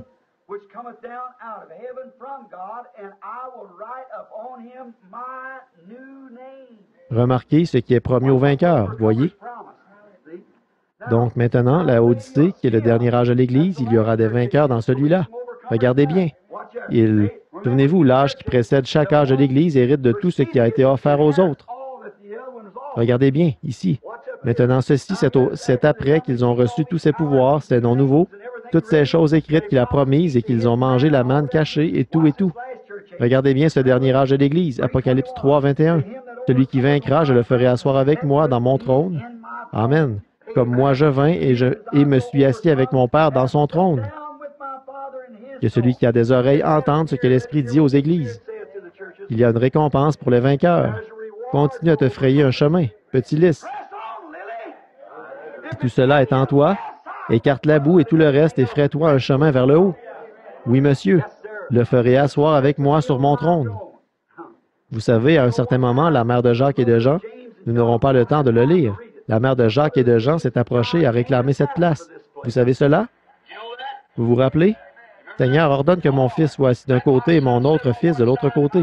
C'est bien le désir d'une mère pour son fils. Mais regardez bien. Mais cette place, a dit Jésus, a été prédestinée. Cette position n'existait pas encore en ce temps-là. Pourquoi? Remarquez, elle sera accordée à ceux à qui elle est destinée. Quoi donc? Celui qui allait être assis à sa droite et l'autre qui allait être le plus près de lui. Il devait encore être vainqueur, voyez? C'était encore, il a dit, ce n'est pas à moi d'accorder cela, je ne peux pas accorder cela, mais ce ne sera donné qu'après l'épreuve. Amen. Voyez, je ne peux pas donner cela, mais après l'épreuve, ils seront assis à ma droite et à ma gauche. Il y a une semence prédestinée, tout là-bas, qui attend de recevoir cela. Ce sera donné à ceux à qui cela a été promis. Ce sera donné là, mais l'épreuve n'est pas encore arrivée. Alors il n'a pas encore vaincu.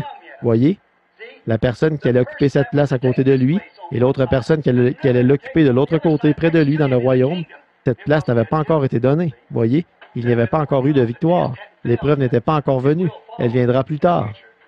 Si nous souffrons pour Christ et pour sa parole, nous régnerons avec lui, car il est la parole. Souvenez-vous, si nous souffrons pour lui et pour sa parole, nous régnerons avec lui dans sa parole. Remarquez, lui qui est notre exemple, il a vaincu, ensuite il est monté dans les hauteurs, après avoir vaincu la mort, le séjour des morts, la maladie, la tombe. Il a triomphé de tout. Ensuite, il est monté dans les hauteurs, il a emmené des captifs et il a fait des dons aux hommes. C'était l'Ancien Testament, les saints de l'Ancien Testament qui avaient vaincu. Ils avaient attendu cette personne et ils étaient morts avant sa venue.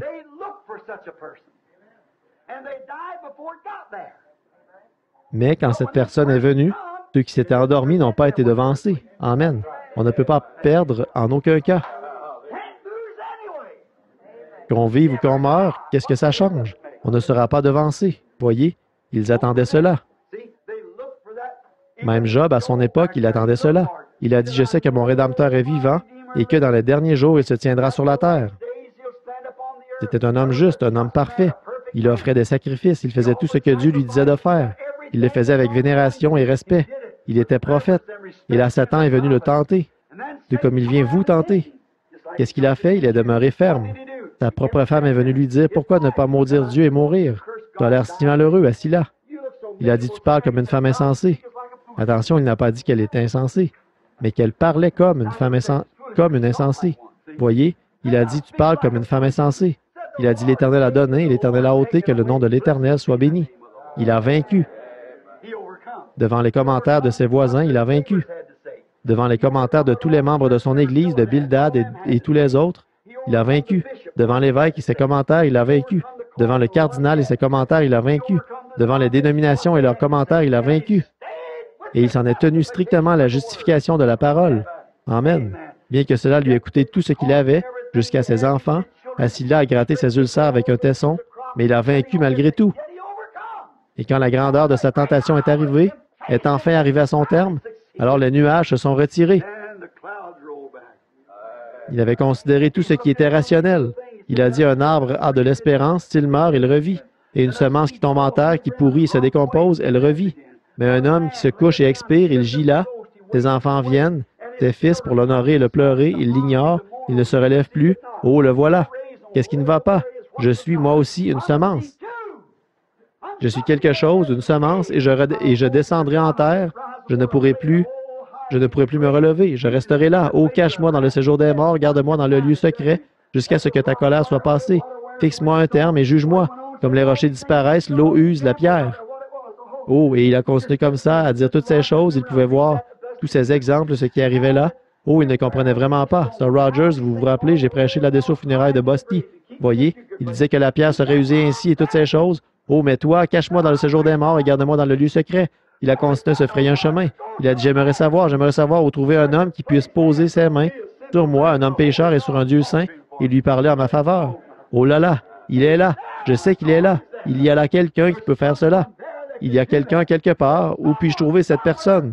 Où le trouver? Je frapperai à sa porte et je lui parlerai.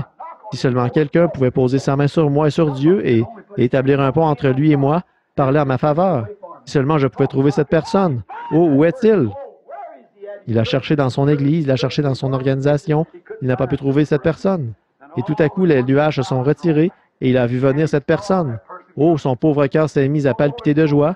À ce moment-là, il s'est passé quelque chose. Je sais que mon Rédempteur est vivant. Cette personne existe. Amen. Et aujourd'hui, cette personne existe encore. Je sais que mon Rédempteur est vivant. Et même après que les vers de ma peau auront détruit ce corps, de ma chair, je verrai Dieu, je le verrai moi-même. Il se tiendra sur la terre au dernier jour. En ce matin de Pâques où il est ressuscité là-bas, le corps de Job n'était plus qu'une cuillerée de cendres. Il attendait. Il était ce groupe élu. Il est ressuscité des morts et il est entré dans la ville avec Abraham, Isaac, Jacob, Job. Oh là là, amen, car ils avaient attendu cette personne.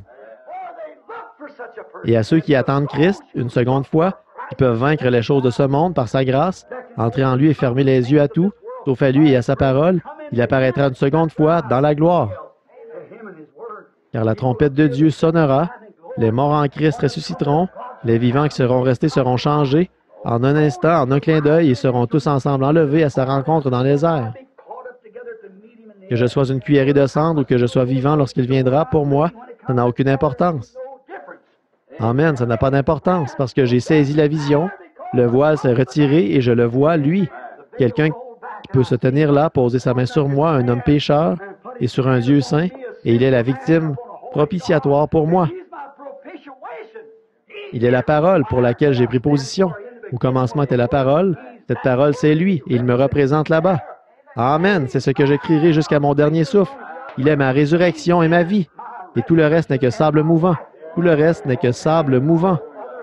Comme il a enlevé ceux qui attendaient cela, il viendra de même à chacun des saints du Nouveau Testament, qui aura vaincu toutes les critiques des dénominations, ceux qui auront vaincu tous les péchés populaires de cette époque, de l'âge où nous vivons actuellement, comme il l'a fait dans tous les autres âges de l'Église, pour ceux qui ont vaincu pendant leur âge de l'Église. Ceux qui auront vaincu quoi? Je suis riche, je n'ai besoin de rien, oh, moi, je suis tout ceci et tout cela, et je suis l'épouse, je suis ceci, je n'ai besoin de rien, et tu ne sais pas que tu es nu, aveugle. Vous voyez cet âge de tromperie dont je parlais? Là, ce n'est pas comme ceux qui se sont fait décapiter, jadis, pour recevoir le caillou blanc. Ce n'est pas ceux qui sont morts en martyr, morts sur le bûcher, et ce genre de choses, ni ceux qui ont remporté la couronne. Mais c'est cet âge de tromperie, l'âge actuel où les gens croient être tout. Eh bien, moi, je suis membre de l'Église, je suis un brave homme, je suis une brave femme, je fais ceci, je ne suis pas obligé de faire ceci. Mais celui qui vaincra toutes les choses mondaines de cet âge, eux, que feront-ils? Tous, ils s'assiéront avec lui dans son trône. Ils partiront dans l'enlèvement quand il viendra. Oh là là, alors que m'importe? Que nous importe ce que le monde peut dire? Que nous importe ce que n'importe qui peut dire? Le glorieux Saint-Esprit est parmi nous. Ta colonne de feu nous conduit et nous guide. Ta parole se confirme devant nous. Ton amour est dans notre cœur. Le monde est derrière nous. Nous sommes passés de la mort à la vie. Le monde croit que vous êtes fous. Mais Jésus doit-il porter cette croix tout seul et le reste du monde vivre dans l'insouciance? Il y a une croix pour chacun. Il y a une croix pour moi. J'ai passé 33 ans sur le champ de mission et je porterai cette croix consacrée jusqu'à ce que la mort me libère. Que mes frères me rejettent, qu'ils disent tout ce qu'ils voudront, qu'ils me rejettent, quoi? Mais je m'appuie fermement sur cette parole, elle seule. Je porterai cette croix consacrée jusqu'à ce que la mort me libère. Alors je rentrerai à la maison, partirai dans l'enlèvement pour porter une couronne. C'est ce que nous désirons tous, n'est-ce pas? C'est ce que nous désirons, c'est notre espérance et notre ardente prière. Toutes nos pensées sont fixées sur Jésus-Christ, lui seul, et nous nous reposons uniquement sur sa justice à lui, sa justice qui se trouve dans sa parole. Et la parole a été faite chair et elle a habité parmi nous. Et encore aujourd'hui, la parole se confirme elle-même. Vaincre comment? En acceptant la parole, la promesse avec humilité, tout en marchant humblement. Je porterai cette croix consacrée jusqu'à ce que la mort me libère, alors je rentrerai à la maison pour porter une couronne. Car quand cette trompette sonnera, on aura beau m'ensevelir dans la mer, la trompette me réveillera. C'est vrai, un jour je rentrerai à la maison. Amen. D'ici là, je continuerai à lutter. Amen, à porter cette croix, en gardant mes yeux fixés, non pas sur les gens, mais sur le calvaire là-bas, car Jésus a été mon exemple. Il nous a montré comment faire. Et nous suivrons avec joie son exemple jour après jour. À chaque pas du chemin, je suivrai Jésus. À chaque pas du chemin, je suivrai Jésus.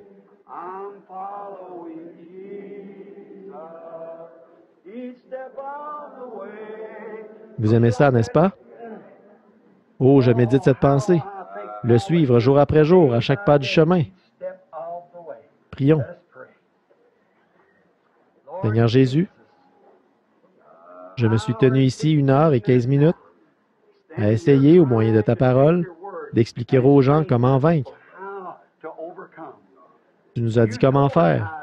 Non seulement tu nous l'as dit, mais tu nous as aussi montré comment tu y étais arrivé. Tu nous as conduits. Tu nous as montré comment y arriver.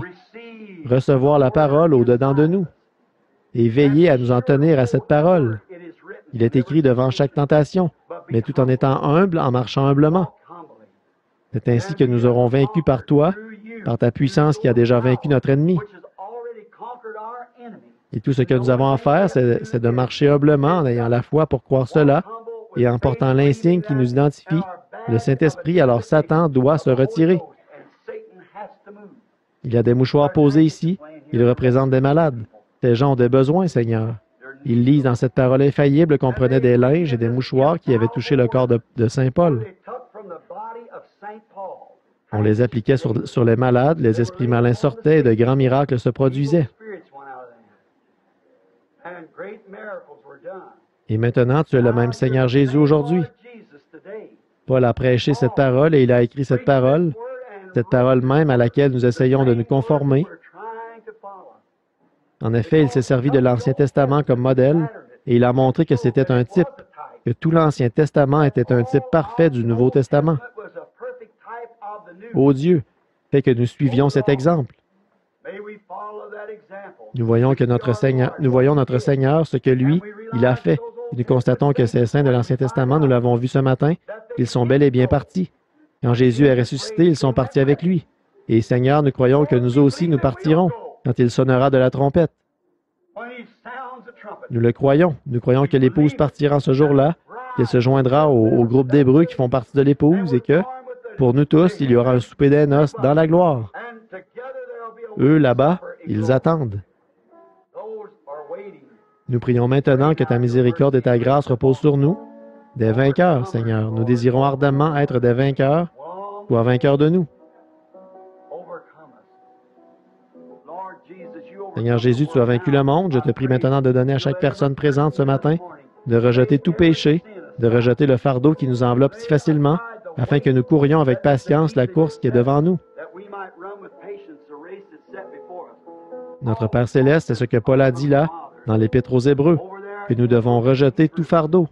Il a dit cela au chapitre 12, après qu'il avait montré, par des exemples tirés du passé, ceux qui ont persévéré, ceux qui n'ont pas persévéré, ceux qui ont suivi sans enthousiasme, ceux qui ont suivi en étant au front, ceux qui sont restés en arrière.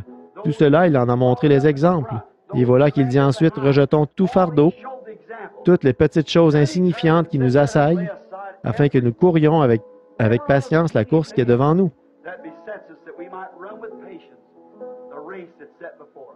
Ayant les regards sur celui qui suscite la foi et l'amène à la perfection, celui qui nous a donné l'exemple. C'est ce que nous faisons ce matin, Père. Maintenant, pendant que nous avons la tête inclinée, examinez-vous très attentivement, très attentivement, et soyez très profondément sincères. Tout ce qu'il faut, c'est tout ce qu'il faut. Un examen et de la sincérité de votre part. Examinez-vous très soigneusement, là. Sonde-moi, Seigneur, éprouve-moi. Y a-t-il quelque chose de mauvais en moi? Si oui, Seigneur, que je dépose cela ici même, en ce moment. Cet endroit où je me suis incliné, ce sera ton autel. Je dépose cela ici même, en ce moment, sous mes pieds. Quand je repartirai, tout cela restera ici. La puissance de ton sang le consumera. Je veux être un vainqueur. Il y a quelque chose qui me trouble, Seigneur. Ce matin, je veux vaincre. Je peux le faire par toi. C'est ce qui m'a été dit par ta parole. Je dépose cela maintenant, Seigneur, sous mes pieds. Lorsque je sortirai de ce bâtiment, ce matin, je repartirai en sachant que cela a été déposé dans le bassin d'eau de Javel de Dieu. Cela sera oublié à jamais. Je vais maintenant confesser cela et demander miséricorde. Pendant que nous avons la tête inclinée, les yeux fermés, le cœur en réflexion, c'est la porte de l'âme, vous savez. Y a-t-il quelque chose dont vous voulez vous débarrasser ce matin, quelque chose que vous voulez vaincre? Vous avez tant essayé, mais ce matin, vous allez arrêter d'essayer. Vous allez simplement accepter ce qu'il a fait. Je veux que vous leviez la main pour dire, Seigneur, je veux vaincre. Une certaine chose me trouble. Seigneur Jésus, tu vois ses mains. Maintenant, en tant que ton serviteur, je me place entre les vivants et les morts. Je condamne tout ce qui trouble ces gens et moi-même. Et je demande, au nom de Jésus-Christ, que nous laissions tout cela sur l'autel de Dieu et que nous repartions libres ce matin, des vainqueurs. Si nos sœurs n'avaient pas eu cette grâce auparavant, qu'elle leur soit maintenant accordée, Seigneur. Si nos frères n'avaient pas eu cette grâce, qu'elle leur soit maintenant accordée, et que la mère, à l'égard de ses enfants, soit dans l'humilité au lieu d'être arrogante. Elle sait elle fait fonction de prédicateur pour ses jeunes enfants. Ta vie est un exemple. Le papa est un exemple pour la maman, car il est le chef du foyer. La maman essayait de le diriger. Elle ne le fera plus jamais. S'il se servait d'elle comme d'un paillasson, il ne le fera plus jamais. Elle est une aide. Accorde-le, Seigneur. Que toutes ces choses qui nous font obstacle, Seigneur, soient ôtées de nous. Nous consacrons, Père, pour le temps qui nous reste à vivre, sachant que nous devrons arriver à la fin de notre route, et cela très bientôt. Donc, ce matin, nous profitons de l'occasion qui s'offre à nous après ce message. Nous profitons de cette occasion, Seigneur, pour venir, parce que nous avons été invités à venir. Déchargez-vous sur lui de vos soucis, car lui-même prend soin de vous. Je sais que tu prends soin de nous, Seigneur. Tu as pris soin de nous au point de mourir pour nous. Alors certainement que nous pourrons tenir assez à toi pour venir accepter. Alors certainement que nous pourrons tenir assez à toi pour venir accepter ce pourquoi tu es mort. Sanctifie-nous, Seigneur, remplis-nous de nouveau du Saint-Esprit, que le Saint-Esprit règne en maître dans nos cœurs, afin que nous marchions en oubliant les choses du passé, le vase et la fange dans laquelle nous vivions autrefois. Nous courons vers le but de la vocation céleste et notre lumière pourra alors briller dans la douceur et l'humilité, si bien que tous les passants diront « Il y a un chrétien qui habite là-bas sur cette colline. Cette personne-là, cette femme, cet homme est une vraie fleur consacrée à Dieu. Elle est si gentille et si aimable, toujours remplie d'amour, gentille et compréhensive. Accorde-le, Père. Donne-nous d'être salés afin que la terre ait soif. Accorde-le, Père, et de vaincre les choses de ce monde et les soucis de cette vie. Au nom de Jésus-Christ. Amen. La voix. Maintenant, levons les mains. Sauveur. Quel est l'appel? Monte, sors de la boue. Une vie plus élevée. Il y a quelque chose en vous qui vous attire dans cette direction. Qu'est-ce que c'est? C'est lui. En bas, dans la boue, petite fleur, il y a une vie en vous qui pousse, qui vous pousse. C'est elle qui vous appelle.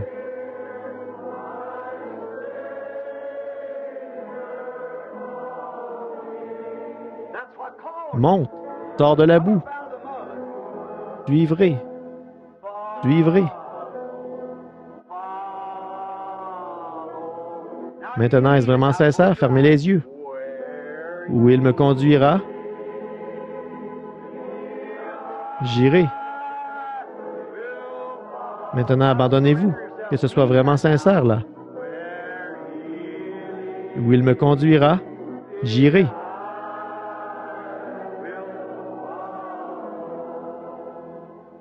Où il me conduira, j'irai.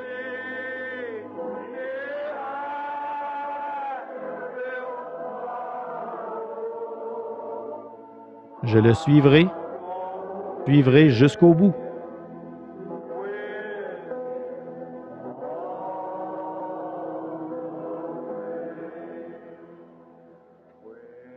Où il me conduira,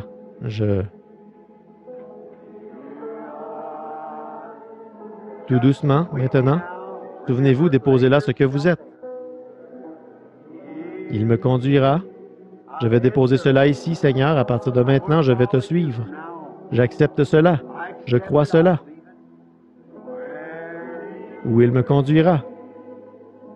Souvenez-vous, votre vie parlera plus fort que votre bouche.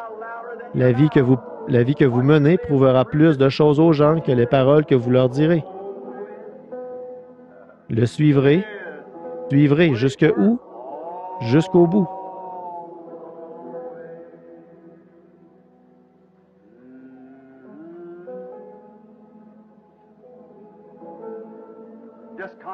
Consacrez-vous profondément, sincèrement, de tout votre cœur.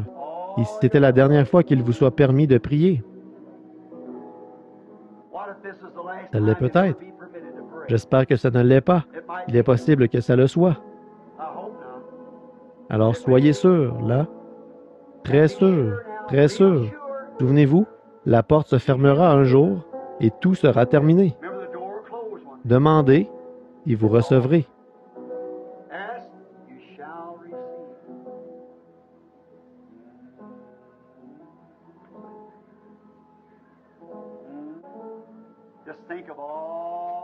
Réfléchissez à toute la gloire qu'il vous a offerte, à tout ce qu'il a fait. Je crois, Seigneur, je crois.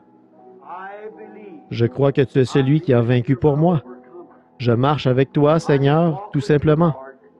Je veux rester près de toi, car là où tu es, je veux y être aussi. Et souviens-toi, Père, que tu nous as dit que lorsque nous serons enlevés, nous serons pour toujours avec le Seigneur. Jusqu'à maintenant, nous ne l'avons qu'entrevu, là, pendant qu'il marche avec nous. Mais à ce moment-là, comme c'est glorieux de savoir qu'il est au milieu de nous. Mais qu'est-ce que ce sera quand nous serons avec lui pour toujours? Nous aimons beaucoup toutes nos activités.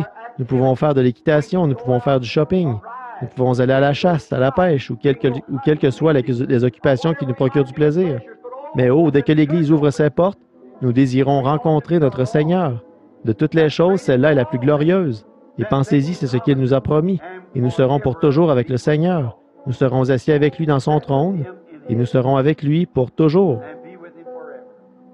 Ô Dieu, humblement, la tête inclinée, nous acceptons cela, Seigneur, au nom de Jésus-Christ.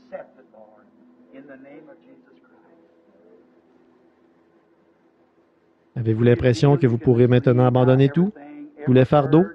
Vous pourrez maintenant marcher au-dessus de tout cela? Si oui, levez la main pour dire, par la grâce de Dieu, cette épreuve, je la dépose là.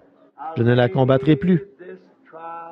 Je vais simplement saisir sa main et me mettre à marcher sans m'arrêter. Frère Branham, j'ai combattu, j'ai essayé d'arrêter de fumer, j'ai essayé de laisser pousser mes cheveux, j'ai essayé de faire telle chose, j'ai réellement fait de grands efforts, Frère Branham, je n'y arrive vraiment pas. N'essayez plus. Saisissez simplement sa main, dites, Père, passe toi-même ma main dans l'emmanchure. Voyez, je vais te laisser prendre ma main, je vais continuer à marcher, Seigneur, en regardant vers toi. Cela se produira. Il vous habillera comme un vrai chrétien, vous serez un vrai chrétien. Jusqu'à ce que je vous revoie ce soir, que l'amour de Dieu et sa présence soient avec vous. Vous êtes mes enfants que j'ai engendrés par l'Évangile, vous êtes les rachetés. Je vous rends maintenant votre pasteur pour qu'il termine la réunion. Frère Neville.